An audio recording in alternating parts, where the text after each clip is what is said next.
Good morning, afternoon, whatever you want to call it. It's 11 o'clock on the West Coast, so I guess whatever best fits your time zone at the moment. Good day to you, all you diehard football fans out there. What's going on, y'all? Are y'all excited, man? Because football is in the house today. You already know, man. We got ourselves some goodies. Oh, yeah, baby. We got ourselves some goodies, man, today to get into. I'll tell you, my favorite of the weekend is all of it. Kind of like, what's your favorite beer? An open one. I mean, I'm just saying, what's your kind of food? All of it. I've never met a burger I don't like.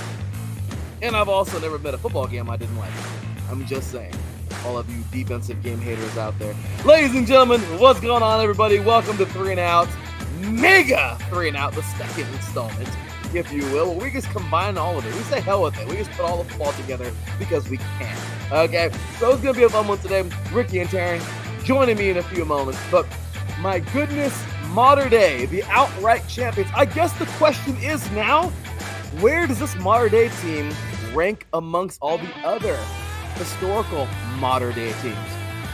Good one to think about, right?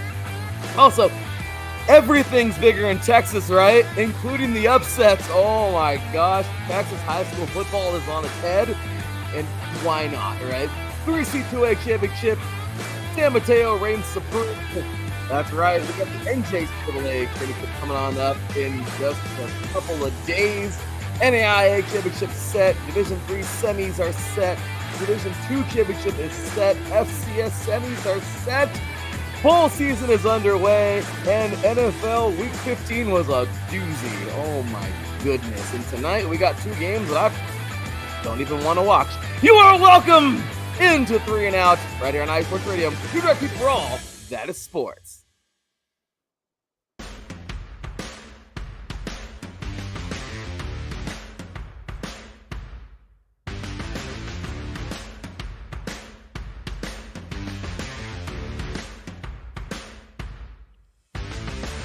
Hi, eSports Radio fans. This show is brought to you by Planet Jerky Premium Brisket Beef Jerky. Planet Jerky is the official jerky of the 2022 California League champion Lake Elsinore Storm, Single A affiliate of the San Diego Padres.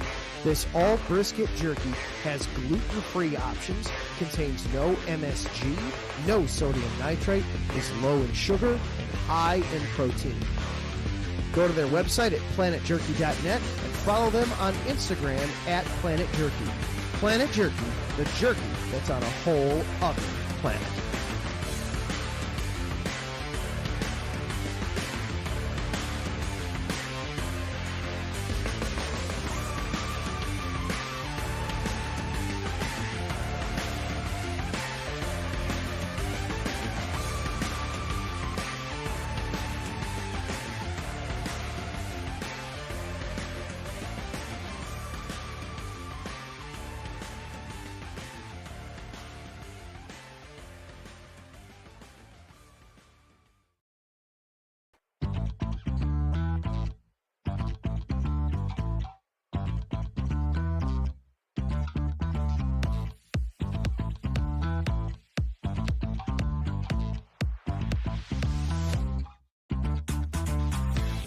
Hey there, eSports Radio fans. Be sure to check out our sponsor, Seal the Deal Wax Seals by Cecilia B. You just finished your very own wedding or baby shower invitations and you're looking for that extra special touch? Maybe you just wrote a letter to a relative or a friend and you want to add to their smile when they receive it. Then seal the deal with Cecilia's handmade sealing wax stamps for your invitations, letters, and gifts. You bring the deal, we'll bring the seal. You can find them on Instagram at sealthedeal_wax stamps and on Facebook, Seal the Deal Wax Seals.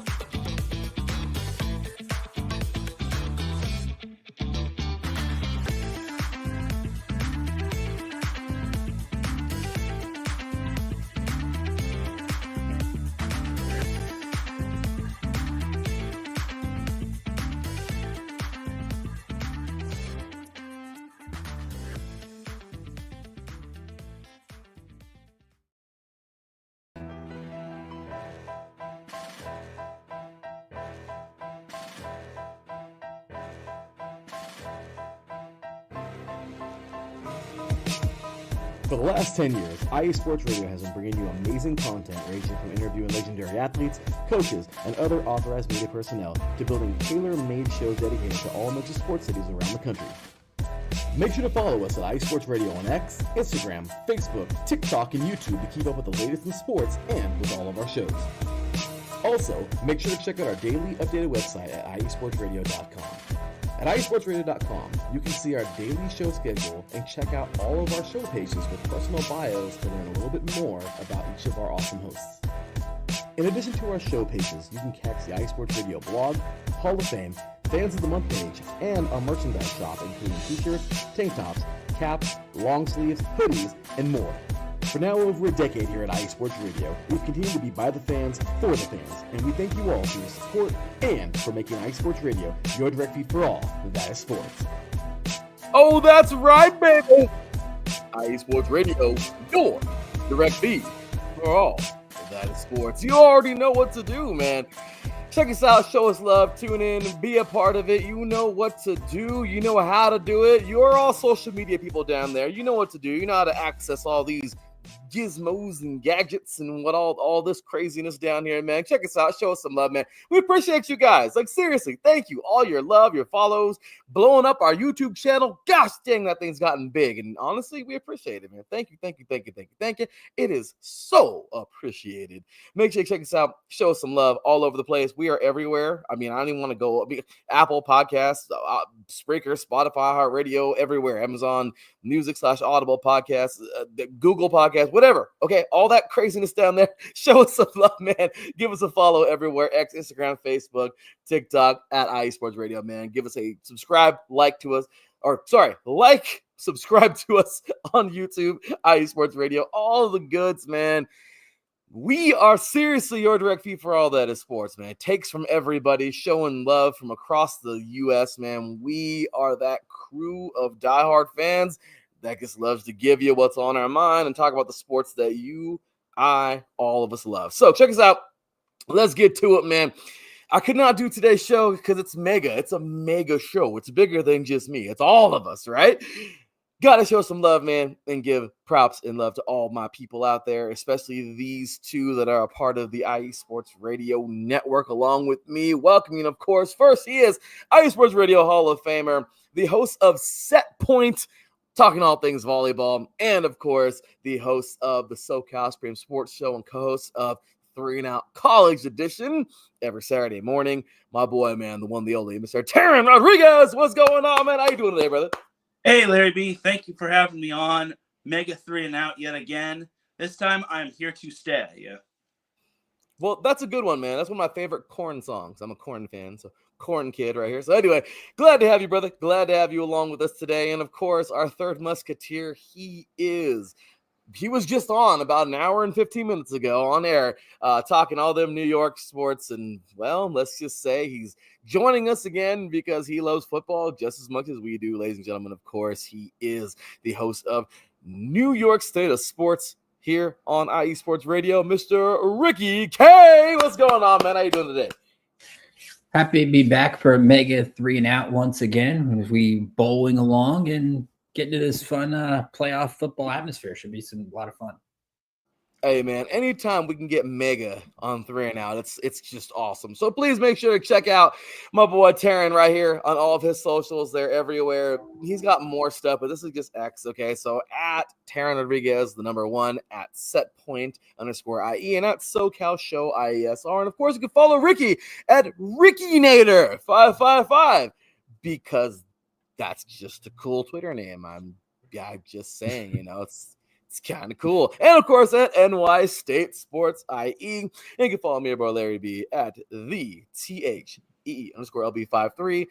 3 and Out CEIE, all spelled out for College Edition. And, of course, 3 and Out IASR for the regular show, 3 and Out, the NFL one. And today is freaking Mega 3 and Out. So it's all of it together. That's how we do it. Big ups to everybody to the chat room, man. Appreciate you guys. Mr.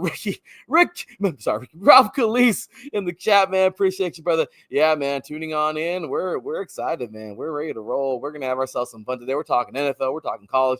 We're talking freaking everything. All right. This is how we do it. So Starting things off, you guys, as I said earlier, big ups and thank you to our awesome sponsors, Planet Jerky, Premium Brisket Beef Jerky, and of course, my beautiful wife's company, Seal the Deal Wax Seals. They're $1, y'all. Jump in there, show her some love, order your wax stamps today for your Santa letters and all the good stuff. Trust me, awesome stuff there. And of course, as I said earlier, follow us everywhere. You know what to do. All right, with that said, man, let's get to it. And roll on in really quick to some high school football, man, because today was something else. Oh, my gosh. Well, this past weekend. So first things first, Teran, I'm going to hand the floor over to you, good sir, because you were at this game, man. I know Edison got a big victory. They earned themselves a state title. Lots of great stuff going on in California, man. But this was the one, because this was the one that was either going to send Mater Dei over the top or drag them down to who knows where. But it happened. It happened. Teran, you were in the house as Mater Dei, number 1 in the country. Mater Dei defeated number 22 De La Salle from up north, Northern California, Southern California battle. Teran, how was this game, man? It was good. The atmosphere was really great. For both teams, yeah, they both gave it a good battle. Mater Dei seemed to control the first half, but they just kept they just like shot themselves in the foot with penalties and whatnot. So they could have been up by a lot more, but, turnovers on downs really just hurt them. I just feel that Mater Dei left a little bit of meat on the bone. And then to start the third quarter, De La Salle did what no NorCal team did the past 2 seasons, score a touchdown in the CIF State Open Division Championship game. But they not only scored 1 touchdown, but they scored 2 touchdowns, and they got a 2-point conversion. So suddenly they were once down 23-0. They were only down 23-15 as it went to the fourth quarter. But Mater Dei was able to get everything together, and then they shut the door on De La Salle. And Mater Dei's coach, Raul Lara, even said that he expected a battle from De La Salle because he actually has familiarity playing against De La Salle because he used to coach at Long Beach Poly back when De La Salle had that monstrous winning streak. But yeah, he knew that it was going to be a battle. Like, he didn't understand why Cal Preps was thinking that Mater Dei was going to win 44-7. He thought that was blasphemous right there. So I thought it was a great game. Most people were thinking blowout city as well, including maybe you and I, but I was happy that De La Salle really brought it in this game. I thought De La Salle really showed some flashes. And there were some points where I was thinking that just maybe they could tie the game. But Mater Dei, being the talented team that they are, just looked fantastic. Dash Byerly, who's heading to Washington, was phenomenal. Nasir Wyatt, who's going to Oregon, he was so stout defensively. Jordan Davison, running back, who's going to Oregon, he had 2 rushing touchdowns, overcame a little bit of an elbow injury. He was great as well. Sean Scott also looked great defensively for Mater Dei as well. So he had an interception, and he combined with Wyatt on a sack for a safety. So I think Mater Dei, they have a lot of monsters on their team, and they're only going to get better from here on out. And I got to give props to De La Salle. This obviously wasn't their game, but they showed a lot of heart and grit. Normally, teams, when they're down 23-0 at halftime, they would just pack it in and say, well, we are here. It was a good experience to be here, but it just wasn't our night. But they fought tooth and nail, and I got to give them a lot of credit because I think everyone predicted a running clock going into the fourth quarter. But I will say De La Salle really fought to the bitter end, and this might be the indicator that they are back in NorCal in terms of the NorCal section and whatnot. That is amazing, dude. Well, nice. I saw a lot of the highlights. You were in the house. Saddleback College, a field that I once played on, against those guys. Beautiful stadium. I love the turf. Very nice. Good stadium. So good stadium to hold all these title games in. But wow, I mean, what a deal. So, I mean, Ricky, how about this game, man? I mean, okay, now that you've seen, I showed you Mater Dei's schedule and what they've done this year. They knocked off Bishop Gorman, who was number 2 at one point during the year. There was nobody else Mater Dei could play. Ricky, they couldn't play 10 full games because nobody else wanted to play them, dude. I mean, do you feel that Mater Dei absolutely deserves the unanimous national title? I would think so. I mean, just the fact it's kind of like when you look at college basketball, nobody wants to go on the road and play, one of these mid-major schools, and now, all right, you got to play what's on your schedule. So I don't see why you wouldn't be the unanimous champ. You play who you got, and when you dominate the way they did for bulk of the game, there's no reason to not give them that honor. Yeah, absolutely, man. Yeah, these guys are amazing. I'm really happy that they were able to dominate the way they did this year. Last year was crazy. We had a little deal where Mater Dei was knocked off one time by St. John Bosco, and then obviously the rivals from down the street, literally 30 miles apart from each other in Southern California, one in Santa Ana, one in Bellflower. It's crazy to think, man. It's just crazy to think how Chaminade Madonna was in the mix, the Florida State champions, which repeated. We talked about that in the last show, currently, and they're number 11 now in the country. But to think Bishop Gorman won it all last year because of that one loss to St. John Bosco, or Mater Dei probably would have won it again. So if you think about it, and this is crazy, man, I just had to Google this because this is insane. This is Mater Dei, you guys. If you Google Mater Dei football titles, this is insane. 562 wins and only 202 losses in their history. They've had 28 Trinity League, or I don't know if they were ever in a league before that back in the day, but 28 league championships. They've had 12 CIF, which is the sanctioning body of high school football in California, Southern Section championships. They've had 5 USA Today national championships. So I don't really know how many max preps they've got or US, whatever. Regardless, those are just kind of out there. They don't actually have a national championship game for high school, but they have 6 undefeated seasons and only 5 losing seasons in their full history. I mean, this is a freaking juggernaut school. They've always been, they'll always will be. Obviously, De La Salle had the streak that went on from 1994 2005 when the game stands tall. Great movie. Watch it if you haven't. That's who that movie was about. De La Salle, the mighty De La Salle from up north in Northern California. So, like I said, man, they're the outright champions this year. There's no way they're not. But this is a crazy deal. And guys, this goes to show you how dominant this school is.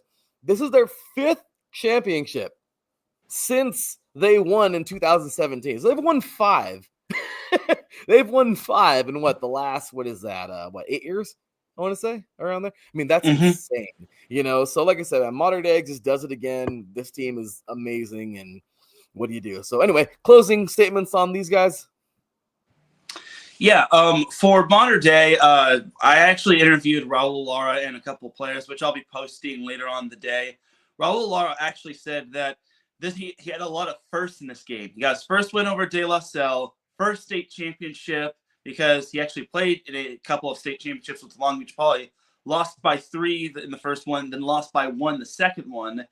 And this was his first year as head coach for Mater Dei. And I think he's going to develop a lot of good relationships. And I think he has this team trending on the up and up. And I'm excited to see what he can do going forward with this Mater Dei team, because there was some adversity that they didn't face too much adversity this season. Obviously, they had the close win over Bosco, and then they had De La Salle nipping at their feet in that third quarter or following the third quarter. But one thing that he will miss is that he wishes he had more time with the seniors, just because, again, this was his first year, and then those seniors, I mean, Dash Byerly, with the exception of Dash Byerly, who came in his senior year, most of those senior players had to go through 3 different coaches, obviously from Rolo all the way to Raul Lara. So I think for Lara, he's going to develop a lot more great relationships, especially with the sophomores and juniors and the freshmen. And I think Mater Dei is going to continue their winning ways with Lara, because Lara does have a lot of good pedigree. I mean, again, he coached at Poly, coached at St. Anthony, coached at Warren. Those are 3 really good schools in the near Long Beach area. Well, I'll tell you right now, this is going to be a very great run. Like I said, it came from the Rollinson era and now the Lara era. So I love it. This is going to be great for Mater Dei. Hats off to those guys. And now we gotta go to Texas, man, because this blew my freaking mind. I'm sorry. The emoji, I'm sorry. No. How? Yeah, exactly, Teran. Do it again. I mean, seriously, yeah. Guys, North freaking Crowley. Okay, this team knocked off DeSoto earlier this year in the regular season when DeSoto was ranked number 5. I didn't even know the hell North Crowley was. Well, I do now. Okay. Then they get into the freaking 6A D1 tournament, as we knew they would, right? And guys, Duncanville, Teran, I wrote, my bracket was done already, and it was a confident bracket. I was like, yeah, Duncanville is going to play North Shore. Duncanville will beat North Shore. Duncanville will keep on their rant. No, North Crowley was like, this guy. Like, yeah, guys, North Crowley did it, man. They freaking knocked up the 9 team in the country. Incredible, right? Texas, as Texas would have it, right? 3 teams in the top 10, because that's just Texas football, right? Duncanville goes down. It was a close game. North Crowley defeats Duncanville 36-34. And then Westlake, a team that I was like, good for them. They made it. There's 3 juggernauts in this top 4. Westlake isn't one of those. Yeah, they're probably not going to win. Well, they shut me up real fast, because they not only beat North Shore, they beat the crap out of North Shore 35-10. Yeah, down goes number 6. And now this weekend, we have here North Crowley taking on Westlake. The rankings aren't out yet from what I saw, so I don't know what numbers they are at, but that's the championship. But going back to this, I mean, what the hell? I mean, what do you think about Teran? Seriously, dude, what about these games? Well, the rankings actually did update, and North Crowley is up to number 3, while Duncanville moves down to number 7. But yeah, it looks like North Crowley and North Crowley and Westlake didn't get the script, so they just said, to heck with it, we're just going to go out there. And I really think that, well, North Crowley versus Duncanville, I think that was kind of a pick-em right there, just because obviously Duncanville was favored. They were ranked higher, but North Crowley wasn't anything to sneeze at. That was a good team right there, and the fact that North Crowley got off to a fast start and Duncanville got off to a slow start is all I pretty much need to know, just because you can't get off to such a slow start. I mean, I know Duncanville got it together in the next quarter or so, but honestly, North Crowley just had a leg up on them. And man, if there's ever a quarter that Duncanville won back, it's definitely the first quarter. So, and then Westlake, they made the jump to number 11. They were 25 last time prior to today's rankings. Oh, now they are 35. number 11, which I think is pretty cool right there. So yeah, Westlake taking on North Crowley is amazing right there. And Westlake, looking at their win, they didn't even make it a contest. They just whooped North Shore belt to butt right there. So I was just downright impressed by Westlake and how they were able to, take down a talented juggernaut such as North Shore. So it just goes to show that when it comes to the postseason, anything can happen. Because look at the box score. North Shore didn't even score in the second half. It was Westlake controlling most of the game. They pretty much controlled this thing from start to finish. And I'm sorry to say, you can't do that if you're North Shore. Because let's look at Westlake's stats. Reese Wise had 3 passing touchdowns. Only had 143 yards, but hey, that's still pretty good right there. Westlake as a team had 234 rushing yards, which is also pretty darn good. They were led by Grady Bartlett, who had 85 rushing yards on 8 carries. Elijah Clark and Wise both had rushing touchdowns. So altogether, Wise had 4 touchdowns. So I think for Westlake, they just rode the coattails of Wise, and that was Wise on their behalf. And Chase Bowen led the receiving corps with a receiving touchdown and 3 catches for 78 yards. Incredible, man. I mean, Ricky, how about this crap, dude? I'm telling you, Ricky, I had this on sale delivered already. I was done. Like, my bracket was finished. I put them away. Like, well, how about this, Ricky? Crazy, right?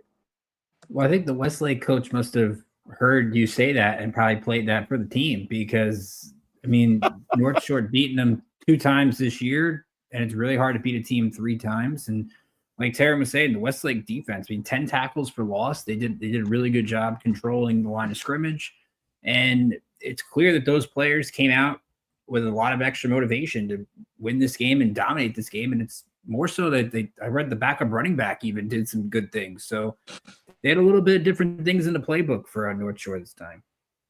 I love it. I love it, guys. This is once again, Teran, you say it every week, man. It's why we play the game, right? And it's the truth. I love it. I love this. It's amazing. I didn't even see that stat. 10 tackles for loss. It just goes to show you how dialed in this defense was. Now, Westlake they knew who they were facing, and they knew damn well they weren't going to let up until that clock hit 0-0, and I love it.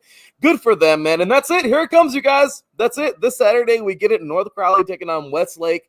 I love it. This is going to be great football right here. You got two teams who are not supposed to be here that are here. So that just goes to show you how good this game is really going to be. I'm excited, man. Let's rock and roll. Of course, we got Georgia, number 2 right now. Milton getting ready to take on Langston Hughes. I don't know. Maybe there's an upset there. I'm just kidding. But that's coming up on the 17th. So that's actually tomorrow. That's crazy. So that's coming on up. The number 2 team in the country, Milton, can solidify number 2 in the nation, which is huge.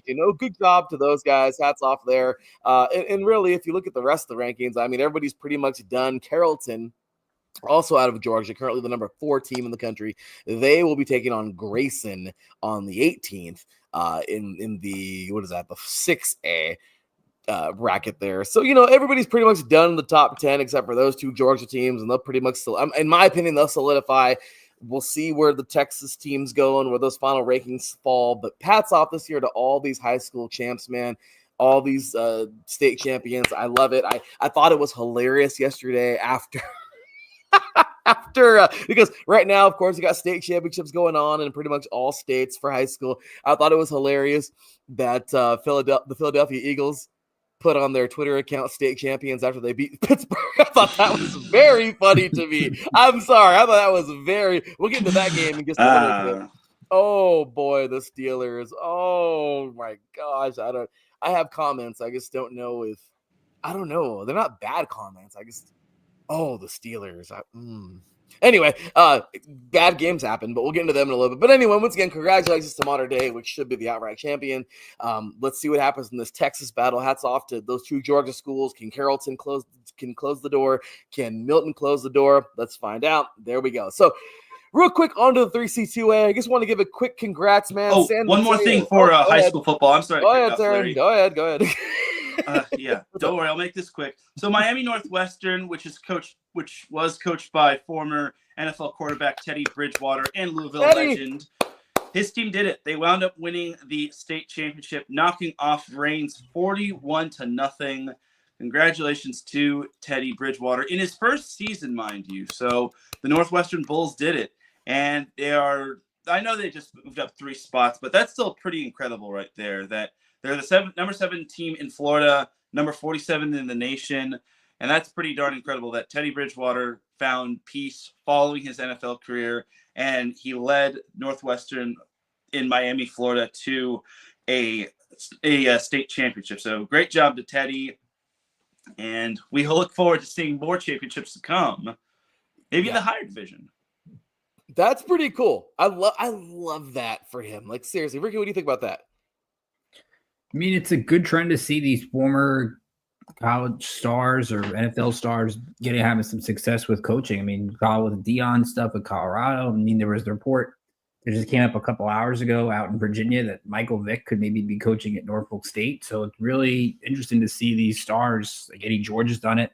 Good to see him have success at the college and high school ranks. I love it.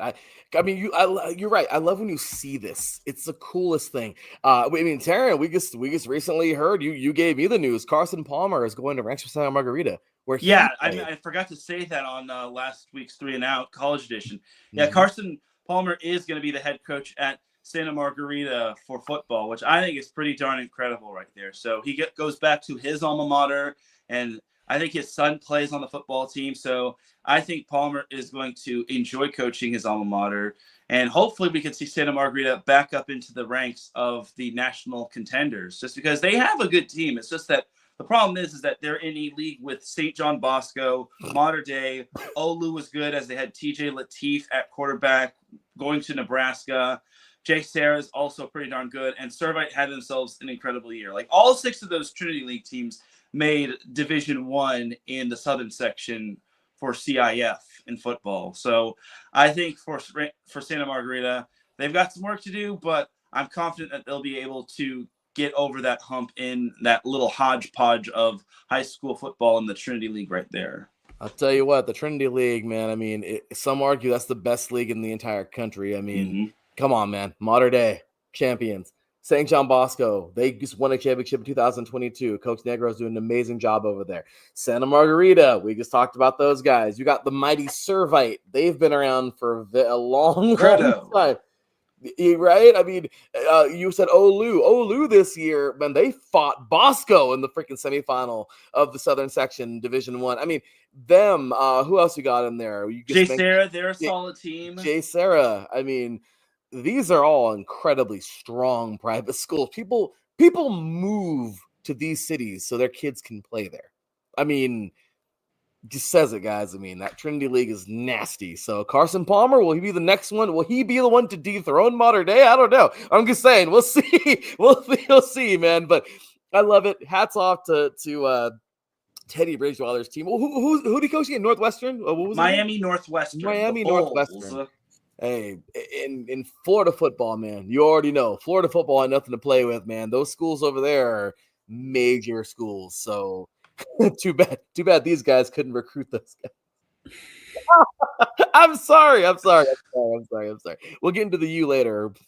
We probably won't. Anyway, they're very forgettable. Anyway, but real quick, guys, big shout out here to the 3C2A champs, man. He's got to shout these guys out. San Mateo. It was ugly. It was nasty. And the 2 times that San Mateo has won a championship, well, guess what? They beat the crap out of RCC a few years ago, 52 or 55-0 a couple years ago in the pouring rain. I didn't even want to do the show that week, but Teran was like, "You have to come on." Like, yeah, it was just. I cried that day. I'm just kidding. It was bad. RCC was just made fun of in that game. Like, I mean, it was horrible from start to finish. RCC just got destroyed. Kind of like tonight's game.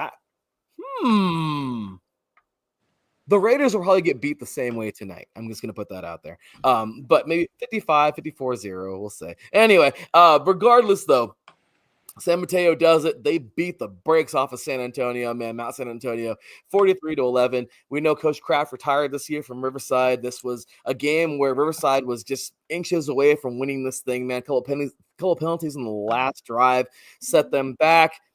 Mount Sac defeats RCC 37-35, getting them off their back. But then they go up to San Mateo. San Mateo nearly lost to their rivals, Modesto, but won that one 27-22. And, well, what happened? San Mateo said, "This is our house. This is our part of the state, and we're going to kick your ass." And they did. They've gone 3 years in a row from NorCal to this championship game. They won in they beat RCC their first year. Second year, they lose to RCC down here in SoCal when it was at Riverside last year. And this year, well, no two-peat here. No back-to-back for Riverside, but San Mateo sticks it to another SoCal team up north. Darren, I mean, wow. San Mateo does it again, dude. Yeah, this one was a pretty dominant effort from San Mateo. I think, I hate to say this, I think Mount San Antonio used up all their juice against RCC last week. And again, I said it best that San Mateo are not, they're that type of team where you just can't spot them too many points. And for Mount Sac, I basically said it best. If they think they could just hang around and allow a team to just stick around and spot them early points and whatnot, you got another thing coming. I just thought that Mount San Antonio, they just could not get into a close one, or they just couldn't play like Russian roulette with anybody. But I felt that San Mateo just controlled this game for the most part. And the fact that San Mateo was spotted 14 points in the first quarter was all I needed to know. That was all I needed to know. And Mount Sac only could put up 3 points in the first half. 3. It was absolutely disgusting. And well, really, I mean, San Mateo wasn't the greatest on third down, but Mount Sac was only 4 for 12 on third downs. They only had a grand total of 65 yards, which is absolutely abysmal right there. So I just don't understand how Mount Sac was able to function in this whole thing. They had minus 30 rushing yards. They just couldn't get their run game going, which is really bad if you ask me. So I didn't even see that. Damn. I think, and that was because their quarterback was getting sacked left and right, but their quarterback also threw 2 picks. It just was not the day for Mount San Antonio. It was not. And when you're under 100 overall yards, it's just not going to work. You're not going to win games against a team that's hungrier. When you're on the road, mind you, you're not going to win those type of games. So I think for San Mateo, they really showed their stuff and they really performed well. I mean, their offense, I'm just going to say their offense looked a little bit more efficient. They got to run the ball a whole lot more. They were cleaner. Lolo Matatele, he had 166 rushing yards with 2 rushing touchdowns. They didn't even need to run the ball or throw the ball all that much.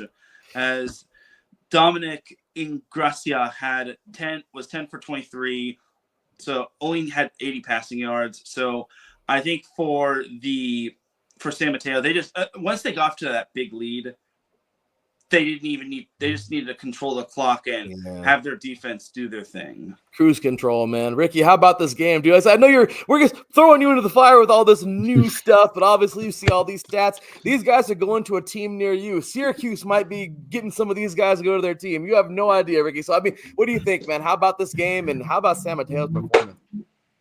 Well, you can't win if you don't possess the ball. San Mateo had it for 42 minutes in this game. So dictating the line of scrimmage, not even letting your team an opportunity to move the football around. Just a strong effort by them. Like Teran said, 6 sacks as well. Gosh. And look, hey, Tom Brady's from San Mateo, so he's probably loving that action as well. Yo, that's for sure. Yeah, Tom Brady's high school, by the way. Jay's what do you call it? It's Sarah of Junipero. Yeah, I mean, last year they played Modern Day and couldn't score a single point, so I know he's happy. By the way, I don't know if you knew this, Ricky, but Julian Edelman played for Cogs San Mateo, man. He was there. He lit up the freaking. They won a championship with him, I think, back then. So actually, they didn't. They were close. But anyway, goes on to Kent State, does his thing. That's the only thing Kent State's known for. So I'm just saying, I mean, hey, Antonio Gates, yep. No, and so that's right. That's right. Open up the gates and let in the breeze. Remember that? I'm too old for that. I mean, you guys, Anyway, so with that said, you guys, good job. Hats off there to the 3C 2A champions, man. Good old San Mateo does it again. Hats off to them. And there you go, guys. So we're going to just kind of book it through the rest of the stuff because it's really all just like pick'ems. NJCAA action. We knew it was going to happen. We talked about it last week a little bit, and here's the rest of the country's junior colleges. This is it, guys. Hutchinson. Here comes Hutch, the Blue Dragons. They defeated Iowa Western earlier this year by a single point, 38-37, back in September, I think, September, like week 1 or 2. These guys played a couple years ago in the national championship. They've been going head to head ever since then, like every season. Last year, Iowa Western, the Reavers blew the doors off of freaking East Mississippi last year, like 60-something. I forgot the score, but they beat the crap out of them in the national championship. This one looks to be a lot closer. Give me your picks, guys. What do you think? Are you taking the Hutchinson Blue Dragons, or are you taking the defending champions, the Iowa Western Reavers? Teran, the game is played in 2 days, Wednesday night. Who are you taking? I'm going to go with Iowa Western. I think I still picked Iowa Western on the last show, but I think Iowa Western, this one is so tough to pick. I mean, Hutchinson is a good team, but Iowa Western, I just think that they have that pedigree about them just because this is going to be the 10th meeting between these two teams. And, Hutchinson kind of got their lick back against Iowa Western early in the season. They wound up winning by a hair, which I thought was an incredible. That's a good indicator of what this game could possibly be because it was number 2 versus number 1. Just like last year's championship, it was number 2 versus number 1. So I think we're in for an instant classic. I mean, I like Iowa Western. Iowa Western, obviously, like I said, they need to get their get back against Hutchinson, and they need to even up the series just because Iowa Western is actually. Oh no, I'm one off. So both these teams are 5-5. So this is basically the tiebreaker. So yeah, I'm sorry. Not doing my math correctly, but yeah, this is basically the tiebreaker because the series is even at 5-5. Hutchinson wound up winning the previous two meetings, and Hutchinson wound up winning last year. So let's see what Iowa Western can do. Let's do it, man. This is a tough one to pick, but Iowa Western. Okay, Ricky, are you going to be a Blue Dragon or are you going to be a Reaver Wednesday night? We're going to go with the Blue Dragons in this game just because you got the win at Iowa Western, so they got to feel pretty confident at that. And looking at the numbers, the one thing Hutchinson does well that Iowa Western doesn't, Iowa Western doesn't stop the run, doesn't run the ball that great, and Hutchinson's got a really good running back, Wayman Jordan, who had 174 yards in the first meeting with a touchdown. He has scored a touchdown in 6 straight games. He's had multiple touchdowns in 4 of them. Hutchinson has over 200 yards a game. So in a game that even styles, I tend to go for the team that can run the ball, control the line, and give me Hutchinson for this one. Oh, this is hard now. Those are stats that I didn't see myself. Look, see, Ricky, you guys, I love it. You guys, those stat nerds, I love it because they just bring everything together. I love it. You got one side. Oh, that's a hard one because I love some good defense. Damn it. I had the Reavers win. Oh, okay, I'll stick with my pick, but when the Blue Dragons win, you can laugh at me, Ricky. It's okay. You can cut this segment out and put like ha ha ha emoji, you know, like the spitting girl emoji in the cup with the coffee. Like you can do all that if you want to. So yeah, that's gonna be a hell of a game Wednesday night. Let's see what we got. There we go. So we're going Reavers up here, Blue Dragons for our guy Ricky over there. Let's see what happens. All right. Quick and dirty, NAIA championship is here, you guys. This is crazy. This last weekend, Kaiser was down. Number 1 Kaiser played number 9 Benedictine. Benedictine already knocked off a higher seed than them in the championship in the what are that, quarterfinals, I believe, or whatever you want. Yeah, in the quarterfinals. And holy crap, man. Benedictine, I looked at the score because I couldn't freaking live watch it. They weren't showing it, I guess. And Benedictine was beating Kaiser with like 5 minutes to go, and it was like a 3-point game. You guys, Kaiser won this damn game. Kaiser won 42-38. The defending champions, the number 1 Kaiser Seahawks out of West Palm Beach, they have made it back. They are trying to two-peat, and it would be their 2nd championship they've ever won. So they're trying to go back-to-back in these years. They've done an amazing job. And, of course, yesterday, our boy, Mr. Corey Pools, was talking about this game yesterday on Palm Tree Sports, and this is really cool. He said this is so big for Kaiser because they just got devastated by a hurricane not too long ago, and of course you guys know that, which is pretty crazy. So he's like, these guys are playing with so much emotion right now, and they're really getting it. So that's amazing, and hats off to them. And then of course we had the Iowa battle. Number 2 Grandview defeated number 6 Morningside. Teran, you and I knew it was going to be a freaking great game. We both picked Grandview, and they did it 36-13. Well, here it is, man. This Saturday, number 2 Grandview Vikings out of Iowa taking on the number 1 Kaiser Seahawks out of West Palm Beach, Florida. Teran, who are you taking? See, this one is going to be tough. Kaiser put up over 500 yards of offense, and they had an explosion of 28 points in that 4th quarter. Meanwhile, for Grandview, they won pretty handily against Morningside. I mean, I know Morningside's a very good team, and I don't think this loss kind of does them any justice. Although Grandview, they put up 432 yards of offense. And honestly, look, Grandview, they haven't won the NAIA championship since 2013. So it would be 10 years in the making since they last won a championship. Meanwhile, for Kaiser, they just had that grit to them. I know they were down to Benedictine, but Benedictine, you don't get to the semifinals just by cruising your way through some of these games. So I think for Kaiser, I like the matchup. I just feel that Kaiser is going to have just enough in the tank to win, just because they really can explode on offense on either side of the ball, whether it's on the ground or in the air. So I'll take Kaiser to win, but Grandview should make this one a barn burner, if not a high-scoring affair. Oh, that should be fun. Okay, I like the pick. Let's see, Ricky, do you agree? Are you taking the Vikings? You took Hutchinson, so I don't know. Are you putting the Viking hat on right now, or what do you think? I'm going to go with Kaiser as well in this one, but I would caution Kaiser in this part. They had 4 turnovers in that game against Benedict. So they're gonna hang on to the football a little bit better. Plus, they got all the pressure. I mean, if they're the defending champ, Grandview's coming in, nothing to lose.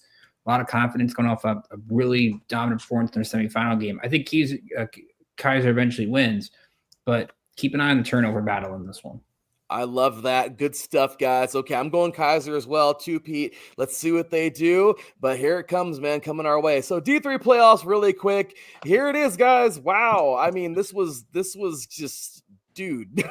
Last weekend was fun. Mary Hardin Baylor. I have been riding that ship since they freaking resurrected themselves earlier in the season, but nope, they fell to Johns Hopkins 17-10. Johns Hopkins makes their way to the semis. Susquehanna did away with Bethel 24-21 in one hell of a game. Susquehanna finds themselves in the semifinal, the champions from 2 years ago, and this will be their 3rd year in a row if they freaking get back. I believe North Central out of Illinois.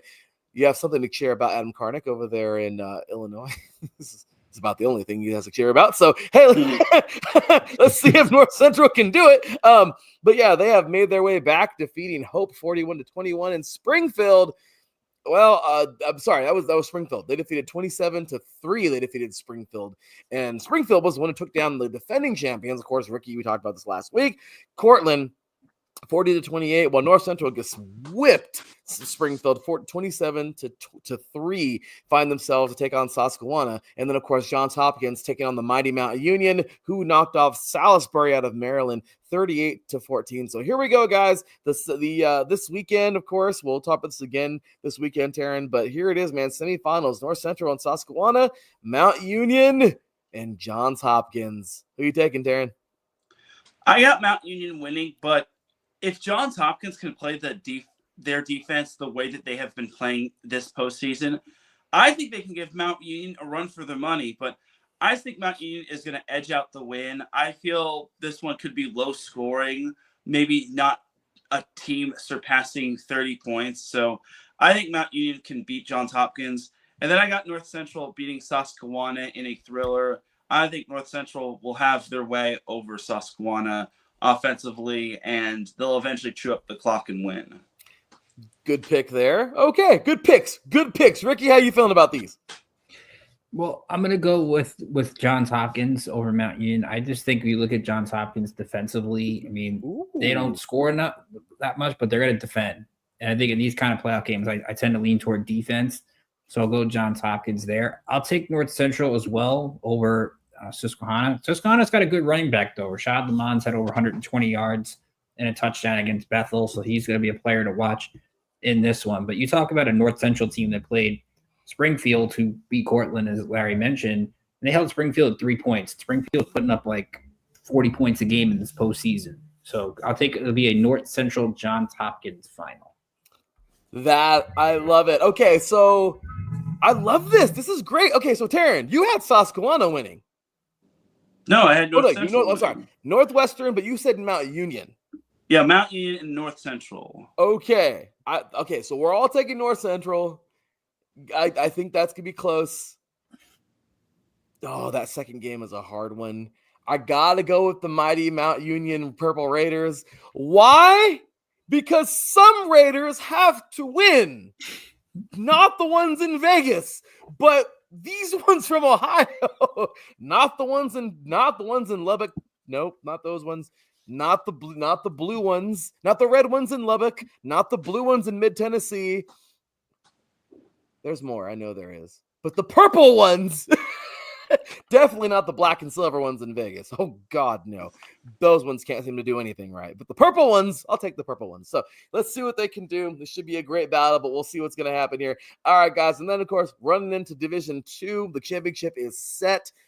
Semifinals happened this past weekend. Valdosta State just took it to Minnesota State. It wasn't that bad, but it was, 35-21. Good job to the Mavericks. They won a state championship a couple of years back. Valdosta State also won a national championship, a couple of years back. So both those schools have been familiar with the championship in the last couple of years, last 10 years. And Ferris State, who's also won a championship in the last couple of years, they would take out a very good Slippery Rock team, 48-38. And here we go, guys. Ferris State That's a 1 versus 2. Valdosta State at number 1, a number 2 Ferris State team. Georgia versus Michigan final here. This should be a lot of fun. Bulldogs, Blazers. Let's see. Teran, who you picking here? I got Ferris State winning. I'm more confident in Ferris State just because they just do everything correctly for the most part. I think Valdosta State will make it a battle. I think that Ferris State will control both sides of the ball, and they'll eventually overwhelm their opponent to the point where they just won't be able to make a comeback. So give me Ferris State in, I wouldn't say a high-scoring affair, but I would say like in a well-balanced game. Okay, deal. We'll do that. That sounds good. Ferris State. Ricky, I don't know. Like I said, I love it. You've been back and forth here with our picks, and what do you think? I'm going to go with Valdosta State in this game. I think what's going to be interesting is going to be the line of scrimmage. Ferris State did a good job, 300 yards rushing in the last game. I think Valdosta State's got a little more balance throwing the ball. One thing Sammy Edwards does a good job with, he didn't turn it over in the semifinal matchup, and he was 14 for 19. And then you couple that with Alfonso Franklin's 3 touchdowns running the ball. If Franklin can just do enough, manage the game, it'll be a tough environment out in Texas. But I think the consistency at quarterback play gets it done for Valdosta. Oh, this is going to be good. Guys, I love it. This is fun having 3 of us. I like this. This is fun. Yeah, this is going to be great. I don't even know who I want to pick. I think just overall, Valdosta, I mean, look at what they've done this year to get here. They've been consistently great. Ferris State, oh, this is such a hard one to pick. If I got to pick one of these guys, though, the dominance, and I'm talking about sheer dominance, man, freaking crap. I mean, Ferris State was just destroying everybody from the moment they got in this thing. Yes, Valdosta had a big one over Virginia Union. I don't know. This is a very tough one for me. Oh, hell with it. Give me Valdosta. I mean, why not? I mean, this is a pick 'em for me. This is seriously a coin flip. I cannot. This is going to be so close. The Blazers, though, I just feel great points made there by Ricky. Oh, earlier I went against him, picking the reverse Teran, but this time I think I'm going to go Valdosta leading this one. This is a close one. Let's see what happens this Saturday. I'm excited for it. Of course, FCS, man, a little FCS football, FCS playoffs coming your way. Here we go, quick and dirty. FCS playoffs, man. The bracket has been fun. Montana State got it done, defeating Idaho 52-19, made their way to the semifinal. Teran, gosh damn it, we've been riding the Aggies, man. We've been on them, horseback, riding on the Aggies, man. And, well, the Coyotes would have them for dinner the other night. Damn it. But, hey, great season for UC Davis. Let's go. They made it all the way to the quarters. That was big time. They lost to the South Dakota Coyotes, man, 35-21. South Dakota will now play Montana State Bobcats, a number 1 versus number 4. And then here it goes again, man. I mean, as fate would have it, right? South Dakota State won a championship last year. North Dakota State reigned supreme from 2011 to 2015. Then they lost that 1 year to James Madison, 2016. And they freaking won every other year to like 21, I think. Amazing stuff there. South Dakota State would knock them off, finally winning a title. And then guess what? North Dakota State's like, nuh-uh. This year, the regular season, knocked them off. Like, remember who Big Brother is? The Jacks, man. They're here. So here we go again, as fate would have it. They meet up in the freaking semis. Sometimes they meet up in the championship. When they beat last year, South Dakota beat North Dakota State in the championship. So who's it going to be? The Bison, the Jacks. This is, the obviously Big Brother in this one is definitely North Dakota State, but will South Dakota State make it happen? I don't know. Oh, I love this football, man, in that upper part of the country. I don't know what you want to call that. That's not Midwest. It's just like the big sky part, I guess. But all right, Teran, who are you taking in these 2 games, man? Yeah, all those schools in the Dakota and Montana area, those schools are just dominant in the FCS, but for North Dakota State, South Dakota State, I'm going to take North Dakota State. I just think that it's fairly obvious that the Bison will have their way against the Jacks. I want it to be a competitive game, but I just think North Dakota State will be too much for South Dakota State. And then I'm going to take Montana State over South Dakota. But in all of the quarterfinals games, South Dakota and UC Davis was actually the closest one. Montana State has looked fairly dominant for the most part. I know South Dakota, if you compare Montana State almost kind of collapsing against UC Davis versus South Dakota, pretty much pulling away in the fourth quarter. I think you could make the argument South Dakota can take Montana State to the end, but I think Montana State just pulls this one out. They've been strong all season, and they have a lot of unfinished business, and they've got a lot of what's the word? History breaking to possibly make, just because Montana State wants to be in that echelon where they are a dominant FCS team, just like North Dakota State, just like South Dakota State. And then it also isn't. No. I was going to say North Dakota State, South Dakota State is a rematch of last year, but that was South Dakota State and Montana State. Yeah, Montana. Mm-hmm. But we get the old classic rivalry in a semifinal, and then we're going to get probably a newcomer or a team that we don't really get to see a whole lot in the other semifinal, which Montana State did have a stint in the national championship, I think a couple or maybe 3 years ago, but they have to get past a talented South Dakota team. Ooh. And that's going to be rough. And yeah, you're right. Last year, South Dakota just destroyed the Montana Grizzlies. I think it was 2 years ago where the Jacks defeated the Bison, if I'm not mistaken. But regardless, damn good stuff. Ricky, who are you taking in these 2 games, man? Well, we're going to take Montana. Kind of agreeing with Teran here. We're going to take Montana State over South Dakota. Montana State scores too many points. They haven't scored under 30 points in a game this year. So South Dakota is going to have a tall road to climb to get to 30. I'm going to take North Dakota State. These 2 teams played earlier in the year. Very close game. 13-9 was the final. The one thing that's concerning from the Bison side, Cam Miller, who only had 4 interceptions all year, has thrown 3 in this FCS playoffs in 2 games. If he doesn't hang on to the football, South Dakota's got to state the Jackrabbits have a really good defense. They're confident. Hey, they went into the Fargo Dome, nearly pulled one out. So turnover is going to be a big key, but I think the Bison find a way to survive. I'm with you. I'm going with both those teams too. I would love to see the Coyotes go past this round. Montana State's just too damn good. Like I said, the offense is insane. I mean, I do not, and guys, I think you might agree with me with this one. We may see some dudes who get to the league from Montana State this year. I mean, it's, you might see some 4th, 5th, 6th round dudes get there. I'm just saying, like, these dudes are coming, man. They can score points. And same thing, South Dakota State. Oh my gosh, I would love to see the Jacks go on a dominant spree like North Dakota State did. Unfortunately, I don't see it happening though. Let's go, Bison. Let's see what's up. But all right, guys. So we're gonna go and just keep it going, man. We're gonna keep pushing through these. Obviously, FCS football. We did have the Celebration Bowl. Congratulations to Jackson State. They defeated SC State 28-7. Getting going with the bowls. I know it's FCS, a little bit different, but congratulations to them. And of course, we had the start of bowl season in the FCS.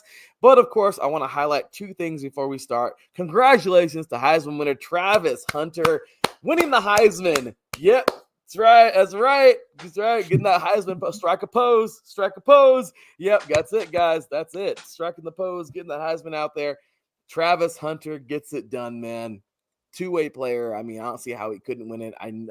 I thought for sure we were going to see the Oregon quarterback win this thing. It was amazing. He deserved to be in there just like everybody else did, but 2-way player getting down. Our very own Aaron Yowell of Mile High Musings had a very nice piece on this in his show on Sunday night, or last night, by the way, talking about he's just so proud of him from his Colorado Buffaloes. But what do you think, guys? Ricky, how are you feeling about Travis Hunter winning the Heisman this year?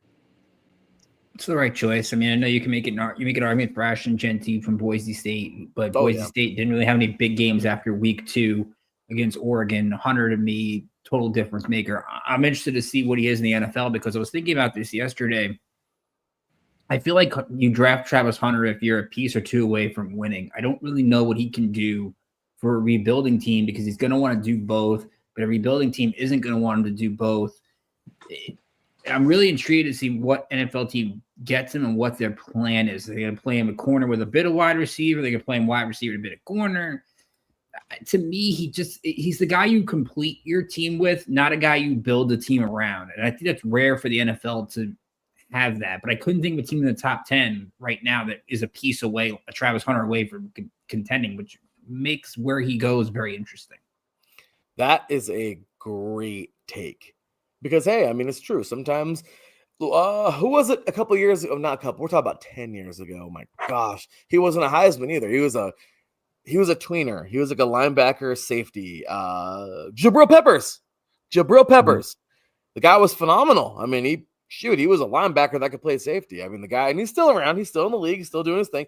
But it's true. I mean, when you have, I feel that because where did he originally go? I forgot. But wherever he originally went, was it the Browns? I forgot where they went. Or was it the Giants? It was the Browns. Yeah, I think it was the Browns. Yeah. And you're right. There are those players where I feel like if he would have gone somewhere a little bit better, they would have benefited a lot more from him. But he went to a place, the Browns, which is in permanent construction, I feel like the Raiders.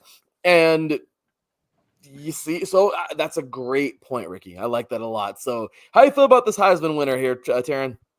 I think it's great because playing both sides of the ball, it means just when you thought you can get a little bit of a breather after you score a touchdown, you're back on defense, hustling to create disruption plays and interceptions and whatnot. So I think Travis Hunter definitely deserves it, and I'm happy for him. He's going to be a great addition to whichever team drafts him. And Ashton Genty, he was phenomenal this year for Boise State. He is probably one of the big reasons why Boise State is in the college football playoff and will be awaiting the winner of SMU and Penn State. But yeah, I think you can make the argument for any of those players to win the Heisman, except for maybe Cam Moore. No offense to him, but he just didn't have the number. His team just didn't have like the success, and playing that type of schedule, they should have easily gone undefeated and made the ACC championship. And then Dylan Gabriel, obviously, he's had a fantastic season with Oregon being number one in the nation, but you just cannot overlook Travis Hunter. That right there might be something we might never see again, unless Mekhi Lemon of USC plays both sides of the ball, and he should. I think Lincoln Riley just needs to give him the keys to do that, and then he could possibly be a Travis Hunter 2.0. Very, very good points there. I'm proud of the young man. Congratulations to Travis Hunter. Blue here also says right now, she just told me in my ear, she said that she's very happy for Travis Hunter too, and that he deserves the Heisman. So thank you, Blue, thank you very much. She's going to get a treat later for being on the show. So, gotta get her takes in too. Okay. All right. So with that said, guys, here's a game that Mr. Ricky K wants to forget. What the hell happened this past weekend? I watched it from start to finish. These guys, that was Blue. You can follow her on. I'm just kidding. She makes her exit. But guys, Navy. Wow. Navy, this is always a great game. Always a great game. Well, not always. Sometimes it's lopsided. But Navy freaking, if this was ever a time for Navy to come out and defeat Army, it's when Army's ranked. West Point just didn't have an answer half of this game. It was crazy. Ricky, you started us off with this one, dude. What happened to Army? Well, this has been a very rough week for Army on a lot of fronts, but shout out to Bryson Daly, who actually finished 6th in the Heisman. I mean, that's the last time an Army quarterback was even near the top 10 in Heisman Trophy voting. So good job by the voters, at least getting him close to the top 5 and almost a trip to New York, which would have been fantastic. I think people underestimated Navy. They're a good football team. Blake Horvath was healthy, and Blake Horvath's had a good year. I mean, he ran for 200 yards, 2 touchdowns. I think he wanted to kind of show, hey, I'm not there's more than just Bryson Daly. Navy's defense did a hell of a job against the run. I love that fake punt call in the 4th quarter. Somebody better get that nose tackle in the league because he's got speed. He just kept running. Better hang on to the ball, but I mean, he could run. Like, that's a good sign. But I mean, Navy's 9-3. They're going to play an Oklahoma team in the bowl game that doesn't have a quarterback. But I feel bad for Army because they were supposed to play Marshall in the Independence Bowl. Marshall opts out because they don't have anybody anymore, even though they kept telling people they did. And fortunately for Army, somebody stepped up. Louisiana Tech is going to play in that game to give them an opponent. For Army to go from – I was hoping they played a Power 4 team because I want people to say, well, Army didn't play anybody. They're not very good. Like, they're still 11-2, but it's kind of like Ohio State, Michigan. You go 11-2, one of those losses to Navy, it kind of diminishes your year a little bit. Yes, it does. And huge freaking great points there. A rough go, man. It just Navy just had their freaking way. Great game, and like I said, I support both. I love them both. I don't have a dog in the fight. I just love this game every year. I salute our troops. Love it. I love how these guys are on their way to service afterwards, unless they get to the league. I love it. So, Teran, your thoughts on this game, man? Yeah, I thought Navy really did an amazing job, and they really pressured Bryson Daly into a bunch of mistakes. 3 interceptions. That just isn't going to get the job done if you want to win this type of game. And Navy, they were a phenomenal team. I think Navy was a few plays away from possibly being in their conference championship in the Conference USA or No, there we go again. I get those American. mixed up. American Athletic Conference. Always Championship. confuse those two, I swear. Yeah, so I think for hard. Navy, their finish behind Tulane and Army just really does not do them any justice. Just because I think for Navy, they are a fantastic team, and I just think that those 3 losses just don't do them any justice. Just because Notre Dame, we all know that Notre Dame is a good team. Rice, that one was a bit of a surprise right there, and then Tulane, they just came out firing on all cylinders, and that was just 2 clunker games right there, which the Rice game really hurt them. But even if they had beaten Rice, Navy would not have had the tiebreaker over Tulane, which sucks. But now Navy can use this momentum to take down an Oklahoma team, and I didn't know Oklahoma didn't have a quarterback, but Angela did attest that most of Oklahoma's players are in the transfer portal. So yeah, I think my pick for Oklahoma is not going to look too good unless everyone steps up. Yeah, Jackson Arnold, I think, over the weekend transferred to Auburn. So that's why I think Oklahoma's looking for a quarterback at this point. Oh my gosh. Oh my gosh, you guys. I love it. Good takes all the way around. I'll tell you right now. Hats off to all these guys. It was a hell of a game. They fought hard. Overall, my favorite part of this game was the fact that everybody there looked like they were just loving the time. I mean, did you see all those TikTok videos out there and the jumping around and the excitement? I know it's always that way, but I don't know. I just felt something special, man. These guys really had a great time out there. Hey, hats off to those who are heading out and, doing their thing the next couple of years. And congratulations to Navy winning this game. Big victory there. So, okay. So real quick, we're into bowl season. We were going to do this, but it's just too much. So we're already at an hour, so Ricky will get us his picks at a later time, and we'll put him against our picks and have some fun and do all that good stuff. But bowl season is here. South Alabama, as you said the other day, Teran, and we agreed. South Alabama won 30-23 in the Veterans Bowl. Big victory there for South Alabama. Good stuff. What do you think about that one, Teran? Did you enjoy that game? Yeah, I did. I thought it was a good game. I thought South Alabama was going to roll for the most part, but, give Western Kentucky credit. They fought tooth and nail in that one. They didn't quit, which is what you got to do. And most teams probably, when they're bowling, they're probably thinking, oh, we made it to the bowl game. Let's just enjoy the moment. But I thought for South Alabama, they just really performed well. It kind of got a little hairy, but I felt that they were in control most of the way, making that amazing comeback. So I think Western Michigan, give them a lot of credit, but also give credit to South Alabama because they were favored and they knew that they needed to make a statement. That was huge. How about you, Ricky? What do you think about this game, man? You got to give credit to South Alabama. Their quarterback, Bishop Davenport, sophomore. In the bowl game was only the second time this season they threw the ball more than 20 times in a game. And he goes out and throws for 271, 2 touchdowns, rushes for 85 yards, gets a score. I mean, it's a South Alabama team that can put up points. We've seen that throughout the year. If they lose a game, it's usually because their defense doesn't do that much, but they did enough against Western Michigan. So good job for the Jaguars. And, hey, maybe Davenport will get to throw the ball more next year now that he actually showed he could have success doing it. Seriously, right? Let's see what happens, man. I'm really happy for South Alabama. Big victory there. We haven't seen Western Michigan be good since the Cotton Bowl, 8 years ago or something like that. But regardless, good job for these guys, man. Hats off to them. And well, there you have it. So bowl season is here. Like I said, we're getting ready for, my gosh, what do we got? Let me take a look at the mighty calendar on my phone here. What do we got tomorrow? We're getting going here. Obviously, we got the Frisco Bowl. Memphis taking on number 25 Memphis in their really cool uniforms. That's right. Taking on, of course, West Virginia. So let's see if they're going to be, sporting them awesome unis with a victory here in Memphis, or if they're going to be singing John Denver in West Virginia in the Frisco Bowl. But we'll see. Okay, so let's go and make our transition, guys, into the NFL. A little bit longer here for the show today. So NFL Week 15. Oh my goodness gracious. The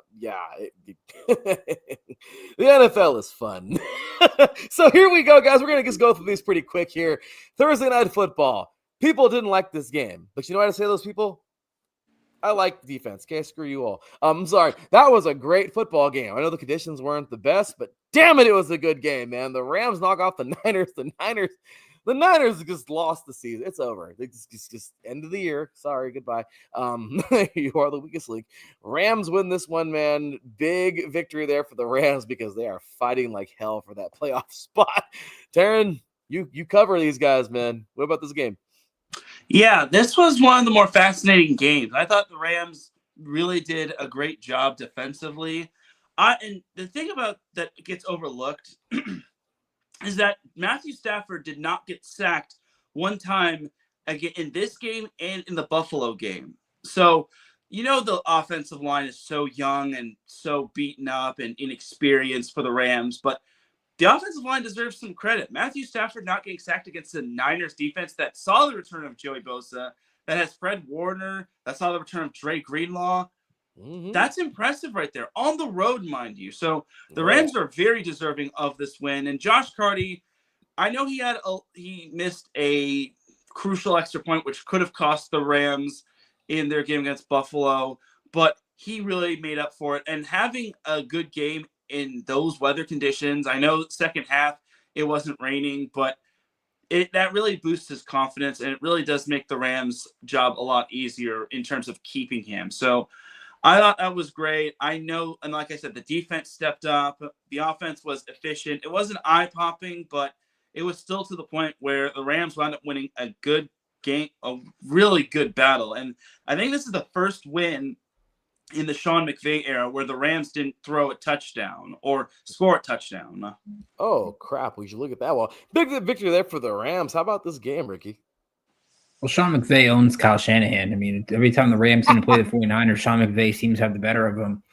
And I think it's good to see the Rams winning in ways where they don't have to score 30 points. It's a good sign, especially now with the Geno Smith injury in the NFC West. Now the Rams have to be considered the favorite. I'm going to give some love, though, to the Niners.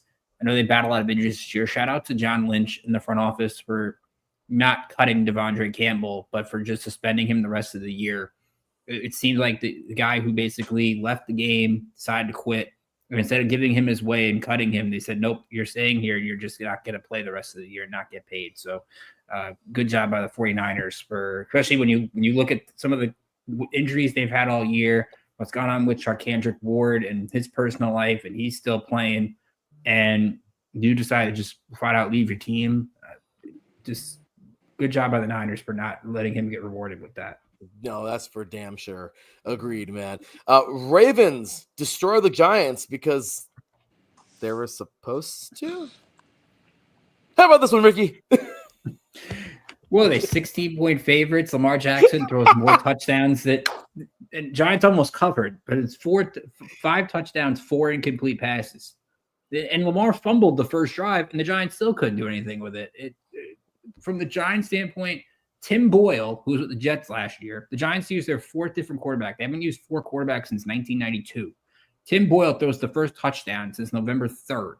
November 3rd was the last time the Giants threw a passing touchdown. This is great. And the fact that Boyle did pretty good in the second half is an indictment on Dable and Shane for Locke and DeVito and Jones couldn't do this. But Tim Boyle can come in for 2 weeks and do this. Is very disappointing. They deserve all the banners, all that stuff. But give the Ravens credit. I mean, they didn't look ahead. They could have easily had a sleepwalk game. Pittsburgh Saturday, that's the big focus. But the Ravens took care of business and did what they needed to do, and that's what Super Bowl contending teams tend to do this time of year. So no harm, no foul. The Giants are now one loss from being the first team to go 0-9 at home in NFL history. Huge victory there. Good job to the Ravens and the Giants. You guys suck. Teran, your thoughts on this game? Yeah, I think this one was kind of obvious. I mean, the fact that the Giants are shuffling quarterbacks still, having to go to Tim Boyle of all quarterbacks, it just shows that the Giants are so dysfunctional. They literally, and I feel bad for Malik Neighbors and for Brian Dable, because Brian Dable, I think in his first year, he wound up winning the playoff game against the Vikings, which was so impressive, and it made me wish that Dable was coaching my team. But then ever since then, they've gone down the toilet just like that. So obviously the Ravens were going to win. Obviously the Ravens needed this win just because they have to keep pace with the Steelers in terms of the AFC South, or not AFC South, AFC North, as this weekend or week 16 is going to be so fun. Oh, it is. Yeah. Between those two. The Giants just need to jump off a cliff with the Jets. I don't know. I don't know what to say about those teams, but the Ravens definitely needed that one for sure, especially now the Steelers. Oh, we're going to get into that game in a little bit. But you guys, speaking of that team, they won, but did they really win? Let's just be real, guys. The Jets defeated the Jaguars 32-25. Is that even a win? It's not even a football team. It's like a team that looks like a football team. I mean, I guess you take your wins where you get them, whatever. Aaron Rodgers looked all happy. He hasn't seen a season like this in a long time. Yeah, I mean, we're going to start again with you, Ricky. Wow, I know you talked about these games, obviously, on New York State of Sports about 2 hours ago, but quick and dirty thoughts. Well, people argue the Jets shouldn't have won this game because it affects their draft position, but at the same time, it's Mac Jones. The Jets had never beaten Mac Jones when he was quarterback of the Patriots. You cannot lose to a Mac Jones-led Jaguar team, especially after Jacksonville basically scored nothing against Tennessee and still won. It's a reminder, a teaser of what could have been. I mean, Devontae Adams had 130 yards in the last 4 minutes of this game. The Jets still almost blew it because Ulbrich decided to rush for the touchdown rather than just take off time and kick the field goal to win the game, and should have deserved to lose at that point. But give the Jets credit, 2 interceptions. They only had 2 all year. So they made plays at the end of the game when they needed to defensively. There's a disconnect problem with Rodgers and Garrett Wilson. You could clearly see that. Wilson was talking to the wide receiver coach during the game, Sean Jefferson, who's a very good NFL receiver. I think the problem for the Jets, it's a teaser because they'll put a good half together, but they can't put 4 quarters together because the first half was terrible. They just happened to score 25 points in the second half. But even though you could argue long-term this was bad, good, at least they were able to win for the first time since Halloween and put something on their belt. That's horrible. That's horrible. First time since Halloween. The Giants, first victory since Halloween. The Giants scored their first pass touchdown since, 3 days after Halloween? Anyway, Teran, your thoughts on this game? We were going to do this, Teran. We were going to give them the U treatment, the St. Pius. But St. Pius x St. Matthias. We got to tell you about that one in a little bit, Ricky. Oh my gosh. Anyway, continuing on this topic here. Yeah, the Jets wound up winning. One team had to win. And honestly, good for the Jets for winning. I thought this was going to be a little bit more of a low-scoring affair, but it looks like the Rodgers and Adams decided to turn back the clock a little bit and show their true flashes of what could have been. But yeah, it's just way too little, far too late for the Jets, unfortunately. And all they got to do is all they have left is to play for pride and to play spoiler for all these other teams' playoff hopes. No comment. Cowboys. This game sucked too. Cowboys win a game. I'm at that point in the season where I'm just like, that's funny. Panthers, you're still bad. Cowboys, you're still bad too. You just happen to play a team that's actually worse than you guys and almost have your same colors, except for a lighter blue and a lighter. I don't know. Anyway, I guess you can call them the lighter Cowboys. I mean, what do you call them? Look, man, the Cowboys just look horrible. They've been no Dak. this team is crap. The other, remember last week where Parsons was like beside himself on the sideline after they freaking lost? I mean, he knows he's putting everything into this team. That team just isn't doing anything. Thank you again. This is what you get when you shop on the clearance rack for players. Temu. I'm sorry, this is good. Yeah, Jerry Jones, you're real smart there, buddy. Regardless, man, they get a victory 30-14 over a team that isn't that good. I mean, wow. Yeah, Teran, anything on this one? Probably not. But. I mean, the Cowboys have kept their slim playoff hopes alive. And I think the Cowboys have found their running back, Rico Dowdle. He had another 100-plus rushing yard performance, which I think is pretty good. So I think they got to build around Dowdle and going forward and stop using these rental players that are well past their prime. I mean, I highly doubt the Cowboys are going to make the playoffs. I mean, they'd have to have a lot go their way to make the postseason at 9-8. But I mean, it is what it is for them. And the Panthers, I just feel bad for them. I know they got a receiving touchdown from Coker, but that was kind of the only highlight for the Panthers this game. Yeah, that's seriously it. I can't even think of anything else to say about this horrible thing. Ricky, anything? You talk about the Jets being teasers. The Cowboys are as well. Think about it. They're a Leon Lett moment away last week from being a 500 football team. And Cooper Rush actually played pretty well. 200 yards, 3 touchdowns. He actually has looked better every game he plays. So it makes you wonder what Dowdle would have been like if they just let him run with Dak a little bit more. Or it kind of takes – it's like they're figuring this stuff out now when Dak isn't playing, when they should have figured it out when Dak is playing. That is the weird thing with McCarthy, but at least they're putting a good effort out there and setback for Carolina. But when Chuba Hubbard isn't running the ball well, you can't expect Bryce Young to do everything, especially against that Cowboys pass rush. No, completely agree, man. The weirdest ending to a game. I don't know if you guys saw this. It was weird. If you want to explain it, Teran, maybe you can explain it better than I did. But the Commanders win. They're feeling really good because the Commanders don't usually win football games, so they're feeling great this year.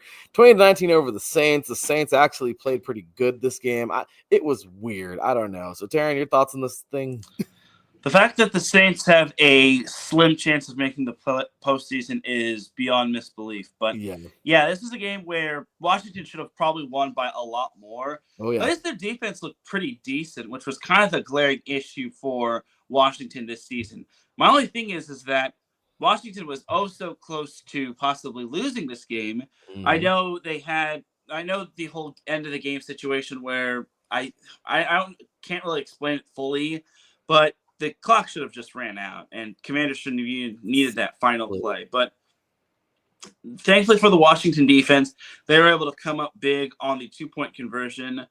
That is a big win right there, because if Washington had lost that might have actually hurt their playoff chances as a wild card. Because I'm going to be honest, I think Philadelphia is going to win the NFC East. Ooh. I hate to say that for Commanders fans, but I just feel that Washington, they're just still they're just a year or two away from contending against a really legit team such as the Eagles. So I think Washington, they need this win because they're going to be a wild card. They could be possibly dangerous, but my problem is for Washington is the defense. Until they can shore up that defense, until their defense steps up, I just don't really trust them fully. And New Orleans is pretty much done at this point. The only way they can make the playoffs is if the Bucs have a massive collapse and then they just run the table. But that'd be implying that they'd be finishing and winning the division at 8-9. Which, very well said. Ricky, oh crap, I gotta step away briefly momentarily. But Ricky, talk about this game real quick. Well, you look at the Saints, and I think what they've discovered is Spencer Rattler should be the guy the rest of the year. They started Jake Haener. Jake Haener stinks. No disrespect to him from Fresno, but Rattler is more of the big game guy. We saw it against Tampa where he at least gives some semblance of offense. And they're fighting hard for Darren Rizzi, who maybe has a chance to retain that job if they keep playing hard the rest of the year. The problem for Washington, you look at the numbers, they did everything well. Like, they didn't turn the football over, but they had 9 penalties. Like, you're not going to go that far in the playoffs if you have 9 penalties against a team you should crush. So it really just comes down to, look, they got the win on the road. Always tough to win on the road in the NFL. But when you look at the totality of this, and it's like you were saying, Teran, if the Commanders are going to beat the top echelon team, they got to play mistake-free football. And for the most part, they did. But Dan Quinn's got to fix the penalties. No, 100%. It was really cool hearing you from afar. That was fun.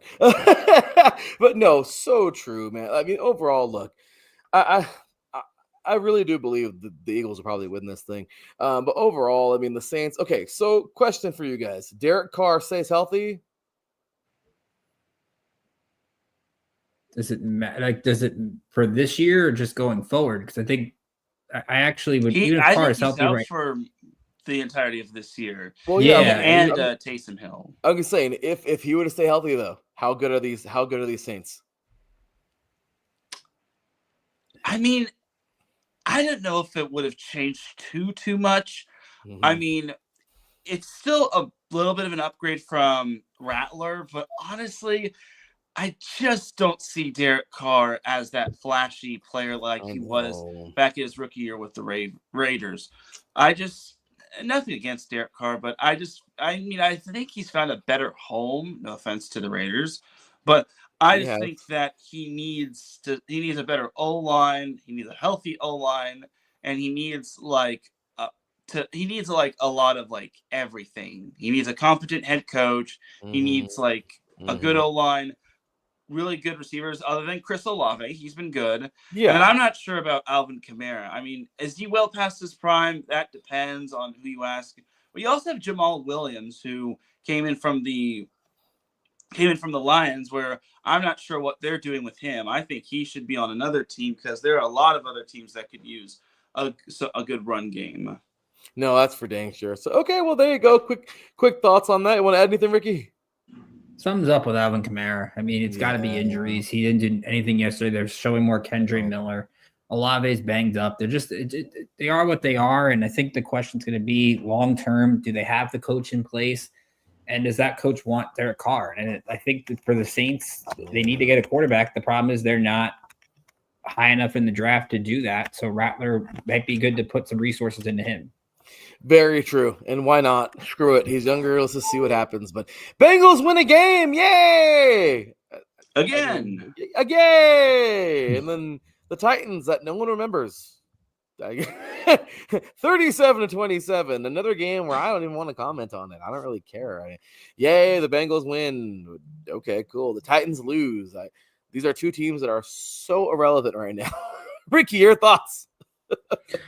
Look, in terms of the Titans, it's time to end the Will Levis experiment. He's terrible. He turns over way too much. I'm surprised they keep playing him because I'm sure those players in that locker room are probably like, this guy gives us no chance to win. Mason Rudolph might be limited, but at least he doesn't make those gigantic mistakes that Levis seems to make constantly.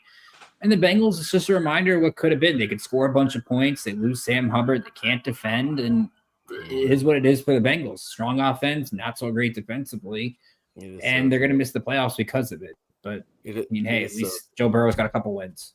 No, you're right. Right. I mean, what do you do? And then, I don't know who was commentating in that Titans game, but it was funny because there was one of the picks where he was like, I'm trying to justify it, but I don't know what he was looking at. I don't know why he threw that ball. It was just so funny to hear that. Like, it was very funny. But Teran, what do you think, man? Yeah, the Titans are pretty much done. And at this point, should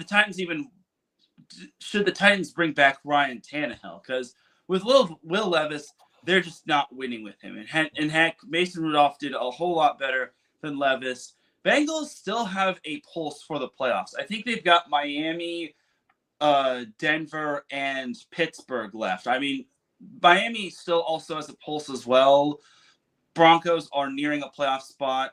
And then the Steelers have locked up a spot and are thinking division as well. So Bengals still have a slim chance, but if for some reason they run the table, and maybe that Week 18 game where the Steelers just rest all their starters and then the Bengals just pretty much can go out to try to win, maybe that could play into their favor. But it's still, time will tell. Bengals, they have a small chance, but it's still, you're saying there's a chance moment. That's really what it is, man. Chiefs beat the Browns 21-7. Number one thing, they scored 7 points. I don't know. There was injuries in this game. There was all kinds of crap that went with it. Lots of drama, lots of stuff. Overall, guys, what do you say? The Chiefs are looking more human like this than they have. Regardless, their record's still amazing. So good for them. Overall, though, the Browns just having a year to forget again. That's kind of the only seasons that the Browns have. I don't know. Teran, any thoughts on this game? Yeah, this was a game, and it sucks because the Browns saw Jameis Winston throw 3 interceptions, and he got benched for UCLA legend Dorian Thompson-Robinson. That's right. It also sucks that Nick Chubb got hurt as he suffered a foot injury, and he's out for the season after he worked hard to try to get back from that knee injury that he suffered last year. And yeah, and speaking of injuries, the obvious concern is for Patrick Mahomes and whatnot. But with the Chiefs pretty much nearing the number 1 spot, you now have to look at their remaining schedule. That it starts to get a little bit tougher as they've got the Texans this week, they've got the Steelers, and then they've got the Broncos, which at this point they've got the division locked up, but the Broncos are probably thinking 6 or 7 at this point, maybe 5.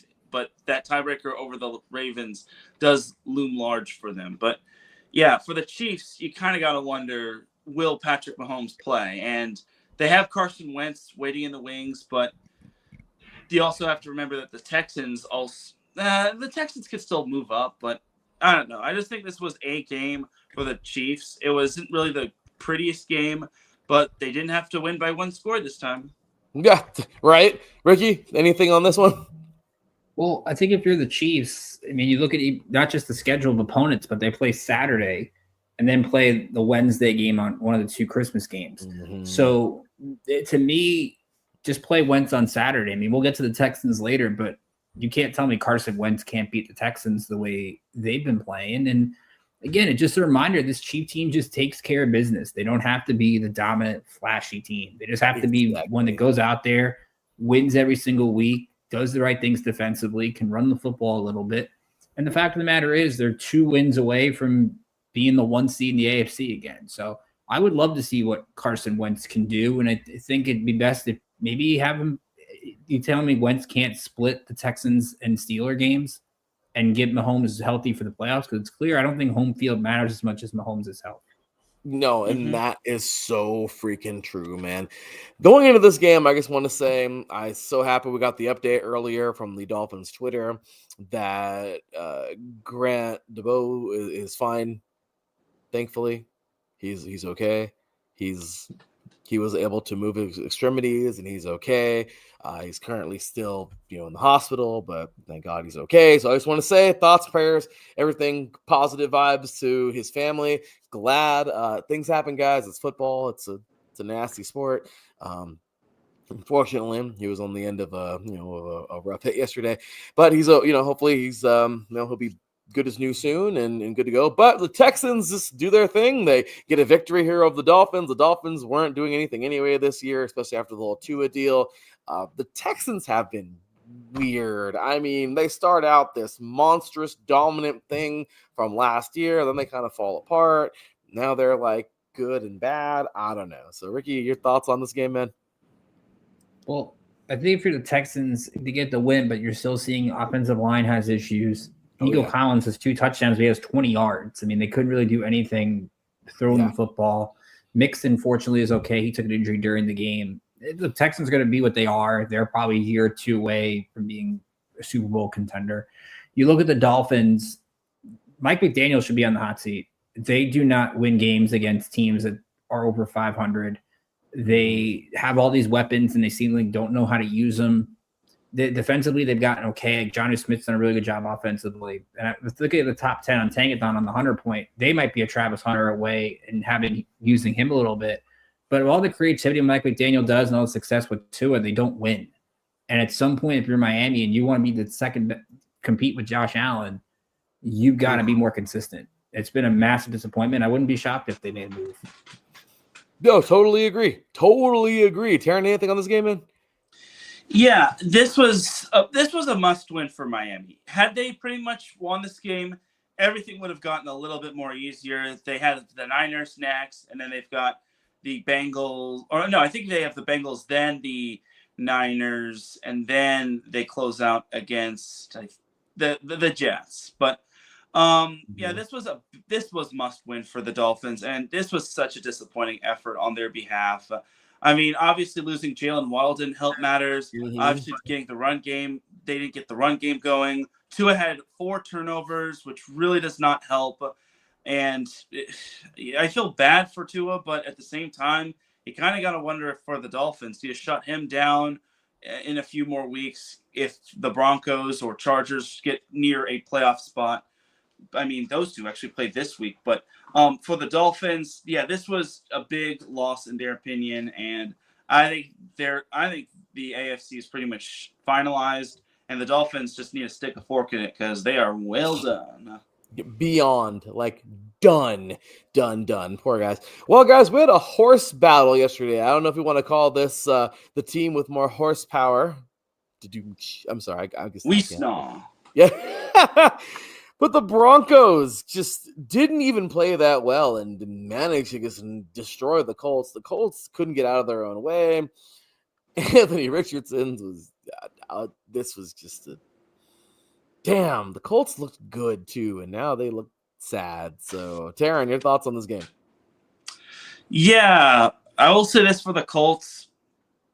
Jonathan Taylor pulled a Deshaun Jackson. Yeah, he had a great little run all the way to the end zone, but the problem is he dropped the ball at the 1-yard line. And when are these runners going to learn? Firmly grasp the ball. Stupid. When you cross the end zone. Stupid. Don't even drop it at one point. Stupid. I just don't understand. And then the Colts thought everything was sweet. They threw a double pass, which eventually got picked off by Nick Benito for a pick 6. The Colts just looked so dysfunctional. And the Broncos, the thing about the Broncos is Bo Nix didn't even play his best game. I think he had 3 interceptions that game.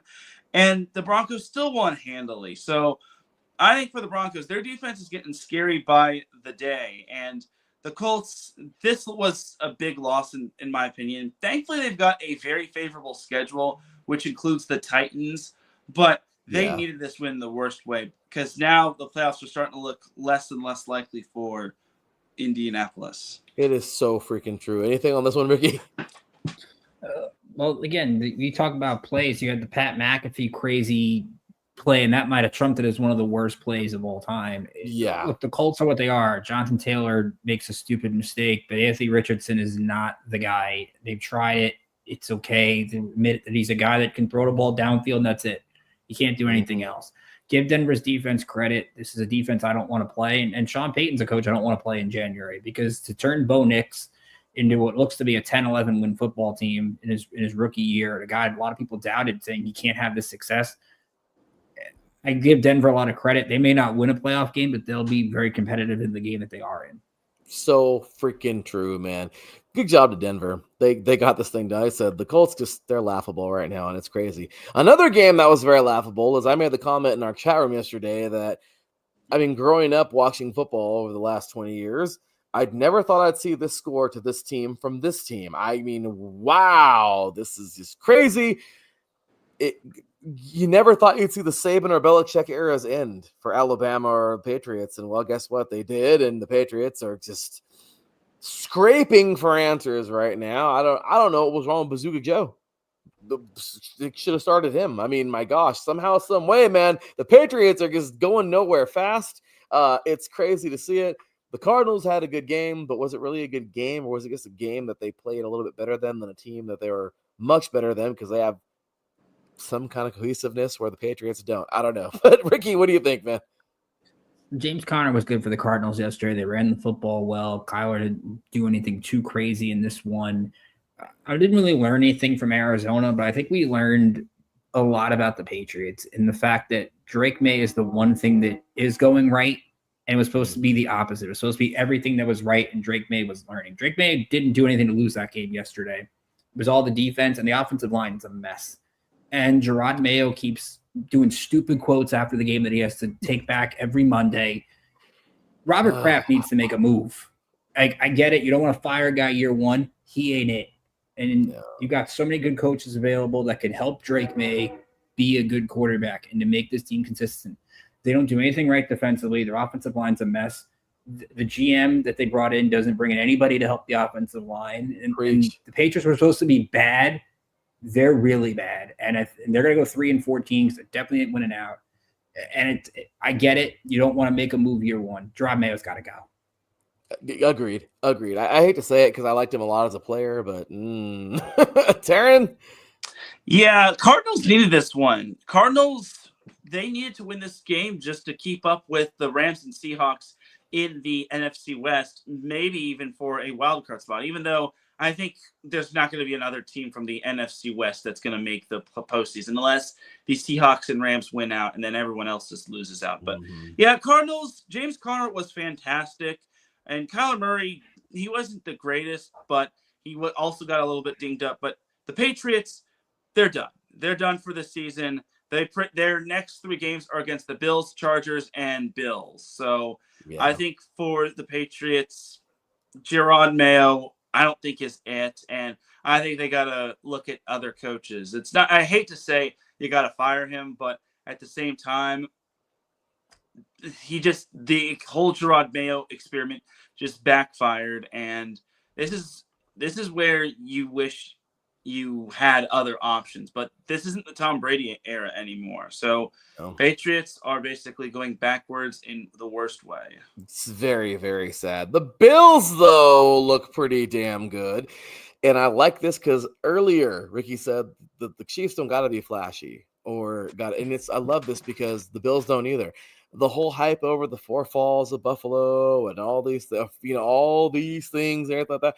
I think that's kind of out the window now. And everyone's just kind of like, okay, the Bills, I don't know. For some crazy reason, they're still winning and looking really good, but they're out of the spotlight because everyone isn't like riding on them and they're doing good. So this is great. This is the game between 2 teams who I think unless you hate one of these teams because they're in a division, you don't want to see this. But if you're anybody else who doesn't hate one of these teams, you just want to see them win because, once again, 1956, you haven't seen the Lions do anything, okay? Crazy, And the Bills, four in a row in the early 90s. You want to see them win. They circled the wagons. I mean, the 0-16 season from the Lions. I mean, this was a great game. However, the Lions had to come back very late to even make this somewhat respectable. I don't know what to say, man. But the Bills get a victory here. Josh Allen looks like a freaking MVP. This looks pretty good. So I don't know. Ricky, your thoughts on this game, man? Well, I would argue the Bills have to be flashy because Josh Allen carries that team. I mean, you watch the Bills play, and they were doing a great job with the wheel routes to Ty Johnson. He was making plays. It seemed like they all the answers. Like Josh Allen won MVP yesterday. Like that was clear. He single-handedly has saved this Bills offense.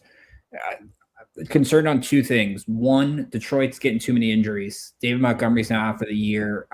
I love this team and I love Cam. I love the onside idea that just backfired, but I think it works. They weren't stopping a nosebleed in the game anyway. Yeah. But their injuries are a concern. And 2, Buffalo's secondary is a concern. They're getting so many injuries, and I think if they run up against a quarterback in the playoffs, they can actually, like we saw Goff throw 5 touchdowns yesterday. Like they can't cover anybody, and you go up against Lamar or somebody like that, or Russell Wilson with the deep ball, or Mahomes. Like you're telling me Patrick Mahomes in the playoffs can't do that. So Buffalo's got to get healthy in the secondary.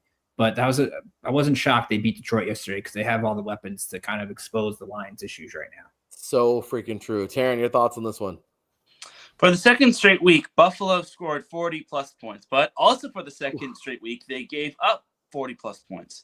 Only difference was that they actually won. And you look, the Bills, their defense, I have a lot of questions for as well. But the Lions, with how many injuries they've sustained and the fact that they are still most likely going to have the top spot in the NFC, most likely, barring some sort of collapse, I think is still impressive.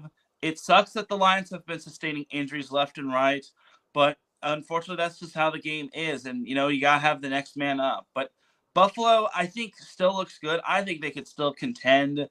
My only big thing is, can their defense not allow Patrick Mahomes and maybe even Lamar Jackson to go off. So I think for Buffalo, they got a lot of shoring up to do in terms of their defense. And the Lions, they're just trying to get by up until the postseason.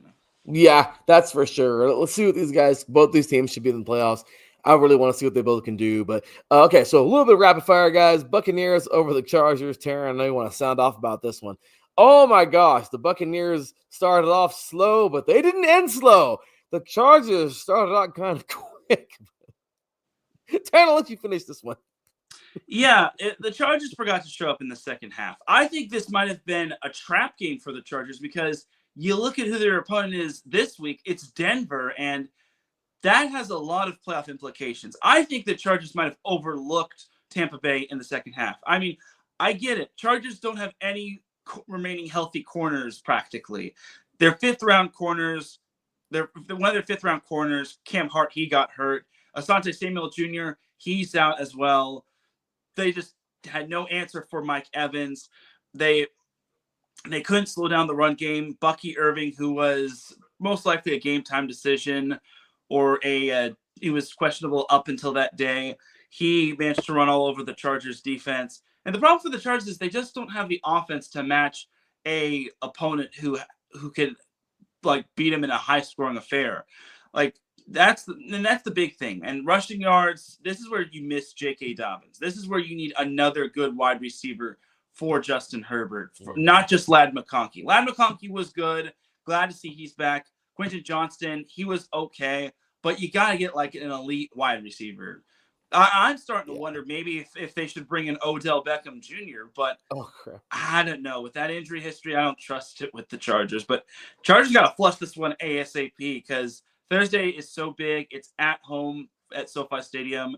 And if the Chargers lose that one, then they have to win out the rest of the way. Otherwise, there is a possibility they miss the playoffs. And that would be devastating, especially after the year these guys have had to start out with. The Eagles just take it to the Steelers. The last time the Steelers defeated Philly in Philly was 1965.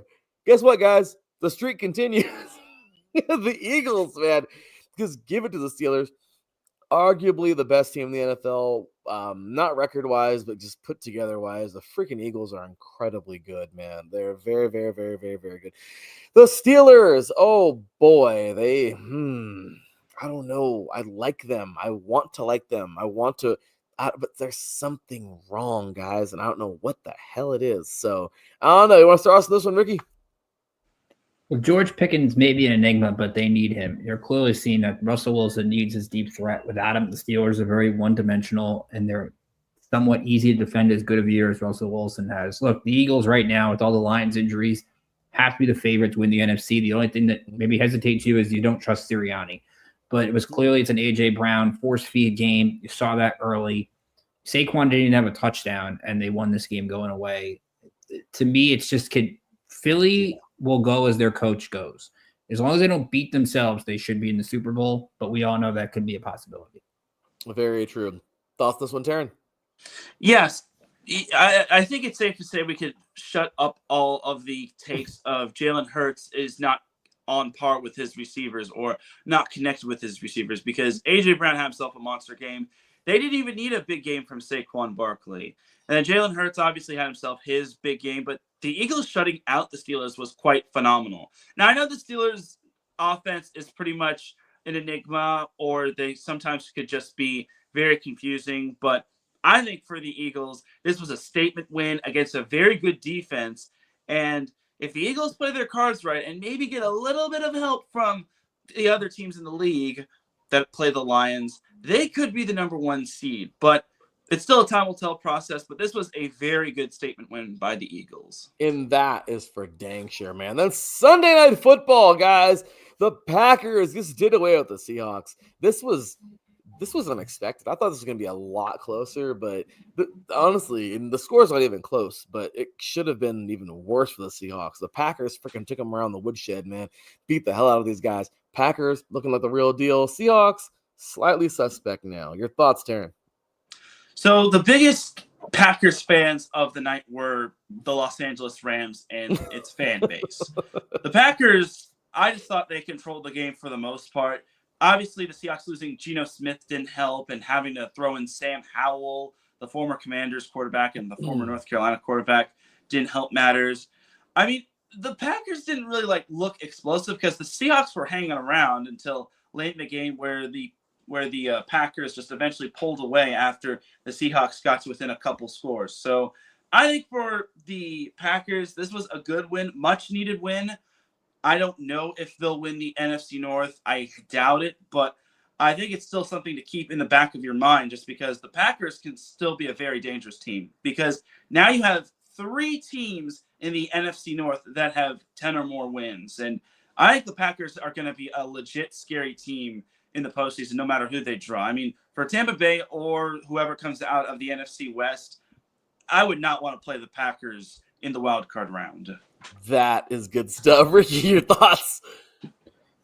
You don't talk about the Packers a lot. They scored 30-plus points in 4 straight games. I think the issue to me is Jordan Love. Can you trust him in the postseason? Because he tends to make some weird throws sometimes. But when Josh Jacobs is doing his thing, he doesn't have to force stuff as much. It's not about the Packers. We know how good they are. To me, it's Seattle. Does Sam Howell have enough? Their schedule, the next 2 is Minnesota, but it's at home, and Chicago on a short week. They might be able to get by and make Week 18 a win-and-in kind of game. I think Mike McDonald is going to show he's a pretty good coach, because I mean, with Howell, they did okay. It wasn't like they were in the game relatively into the fourth quarter. I think they'll be fine. It's just I'm very impressed with Green Bay yesterday. No, same here, man. They looked very good. They're going to be a hard team to beat moving forward, man, because they're firing it now. They're firing all cylinders. I know it sounds so cliche, but it's the truth. They're kicking ass. And then, of course, tonight we got 2. Why are these games even here? Why? Like, I would rather see it the other way around. Okay, we got the 4-9 Bears taking on the 11-2 Vikings, and the 6-7 Falcons taking on the 2-11 Raiders. I would much rather see the Bears versus the Raiders and the Vikings versus the Falcons, because at least we know one game is going to suck, but it'll be competitive on a sucky level, I guess. And then the other one will be pretty good because they're actually competitive teams. So I don't know. I mean, this is kind of crazy, but tonight we got this going on. Obviously, we're going to make our picks, and you're both going to pick the Falcons, because if you pick the Raiders, I won't like you no more. And the other game should be fun. So Bears and Vikings. What do you think, Teran? I got to go with the Vikings. Vikings need to keep, now that the Detroit Lions lost, the Vikings smell fresh meat for that NFC North title. So give me the Vikings. I think Sam Darnold goes out and balls out against the Chicago Bears defense, which is very porous. There's no doubt in my mind. Give me Minnesota. Yeah, to me, that's a good pick. Very good pick. Look, even Blue's back for this one. She wants to make What do you think, Ricky? Who you got? Give me the Vikings. It's not even just Jefferson. Jordan Addison is starting to break out again. He had a big game against the Bears last time, 8 catches for 162 and a score, 3 touchdowns last week. He's got 5 in the last 4 games. Bears look absolutely dreadful. They're looking to just get to Cancun and go golfing. Give me the Vikings, especially now the Lions lost. So Minnesota wins out. They win the North. So they've got everything in hand. They're feeling good. Yeah, give me the Vikings for sure on this one.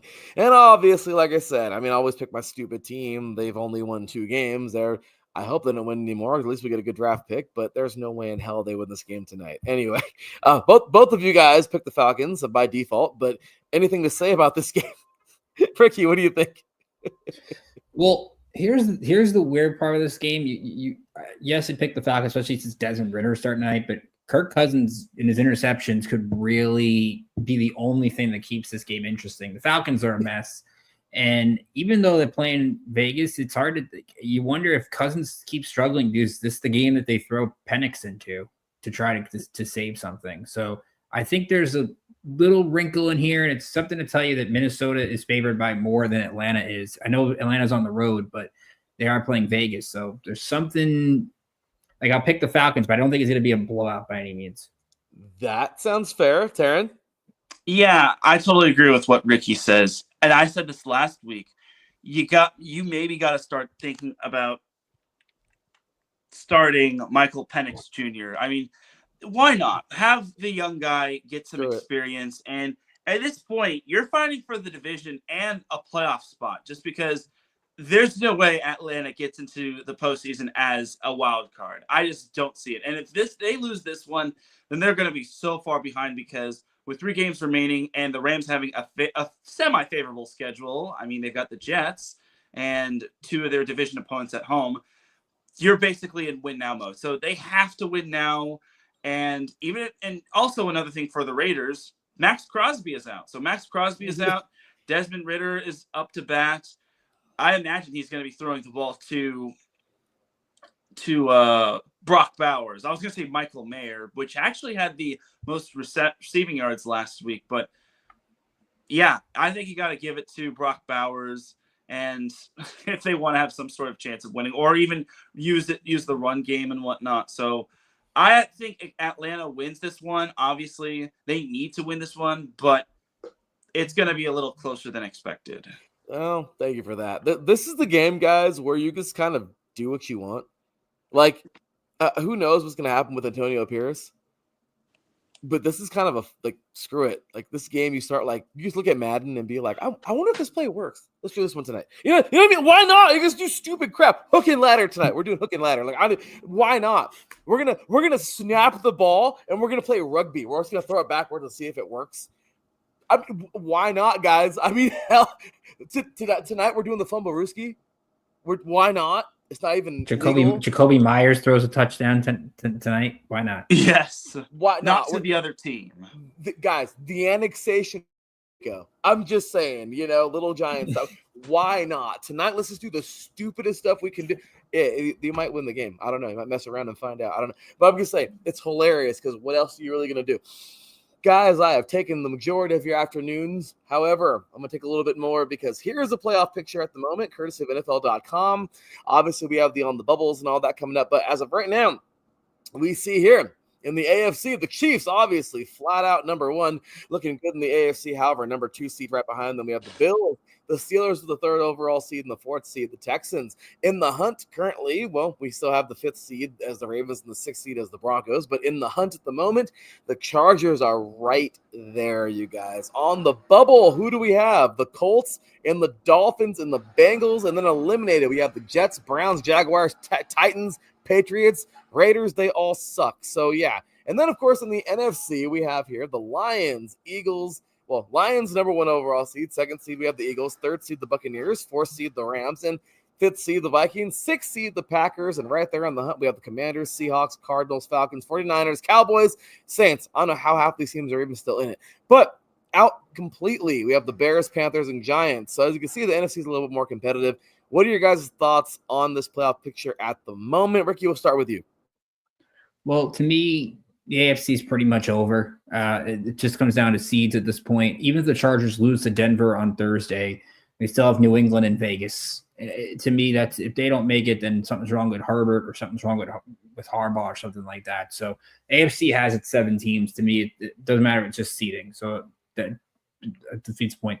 What's interesting in the NFC to me is going to be, I think, more so the West. Because I think the South, I kind of Baker Mayfield to see what he can do. The West to me is interesting because I think you can make a case for any of those teams to maybe win a home game in the first round because they all have their own strengths.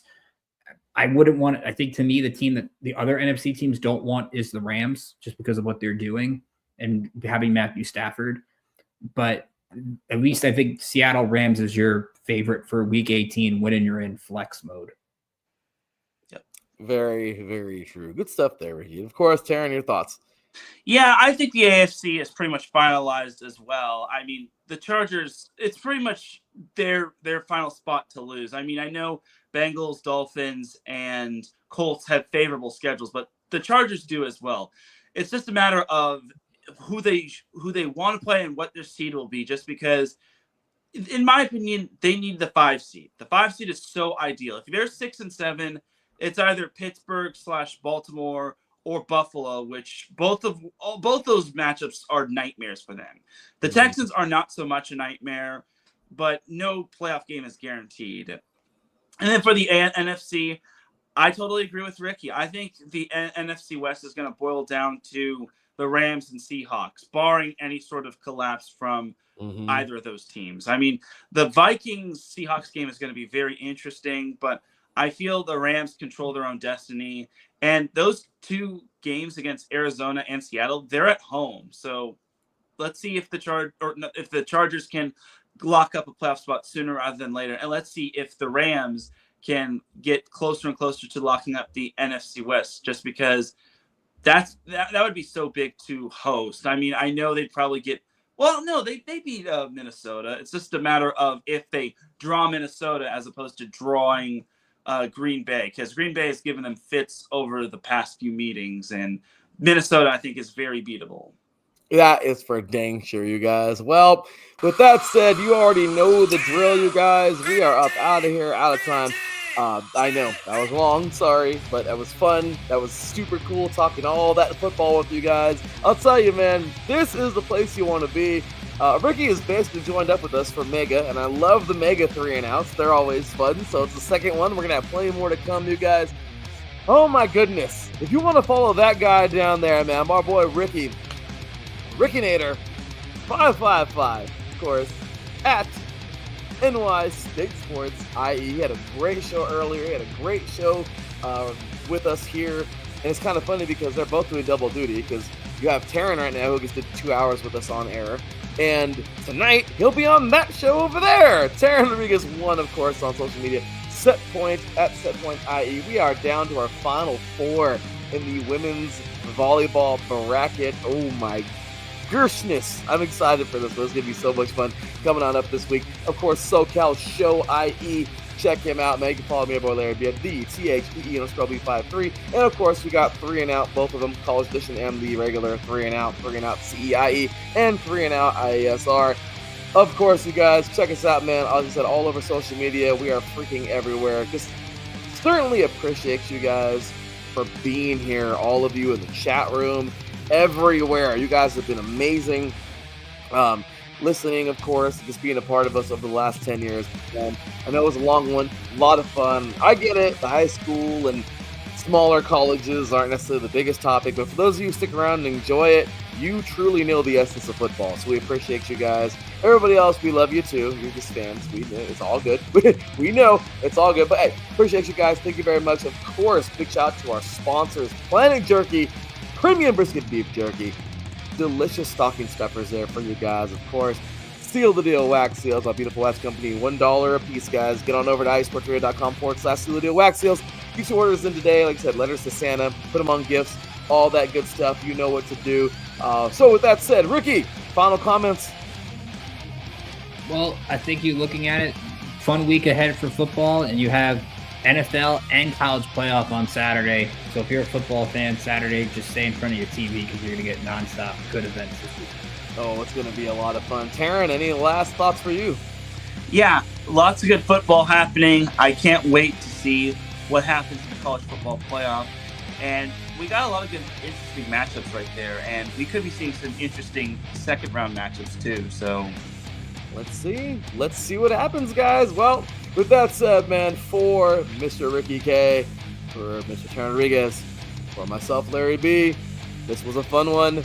Get ready for episode 3 coming up to a YouTube channel near you. Like, subscribe, iSports Radio on YouTube. We love you guys, man. We will see you on the next show. Until then, take care. And as always, God bless. Peace out, y'all. peace.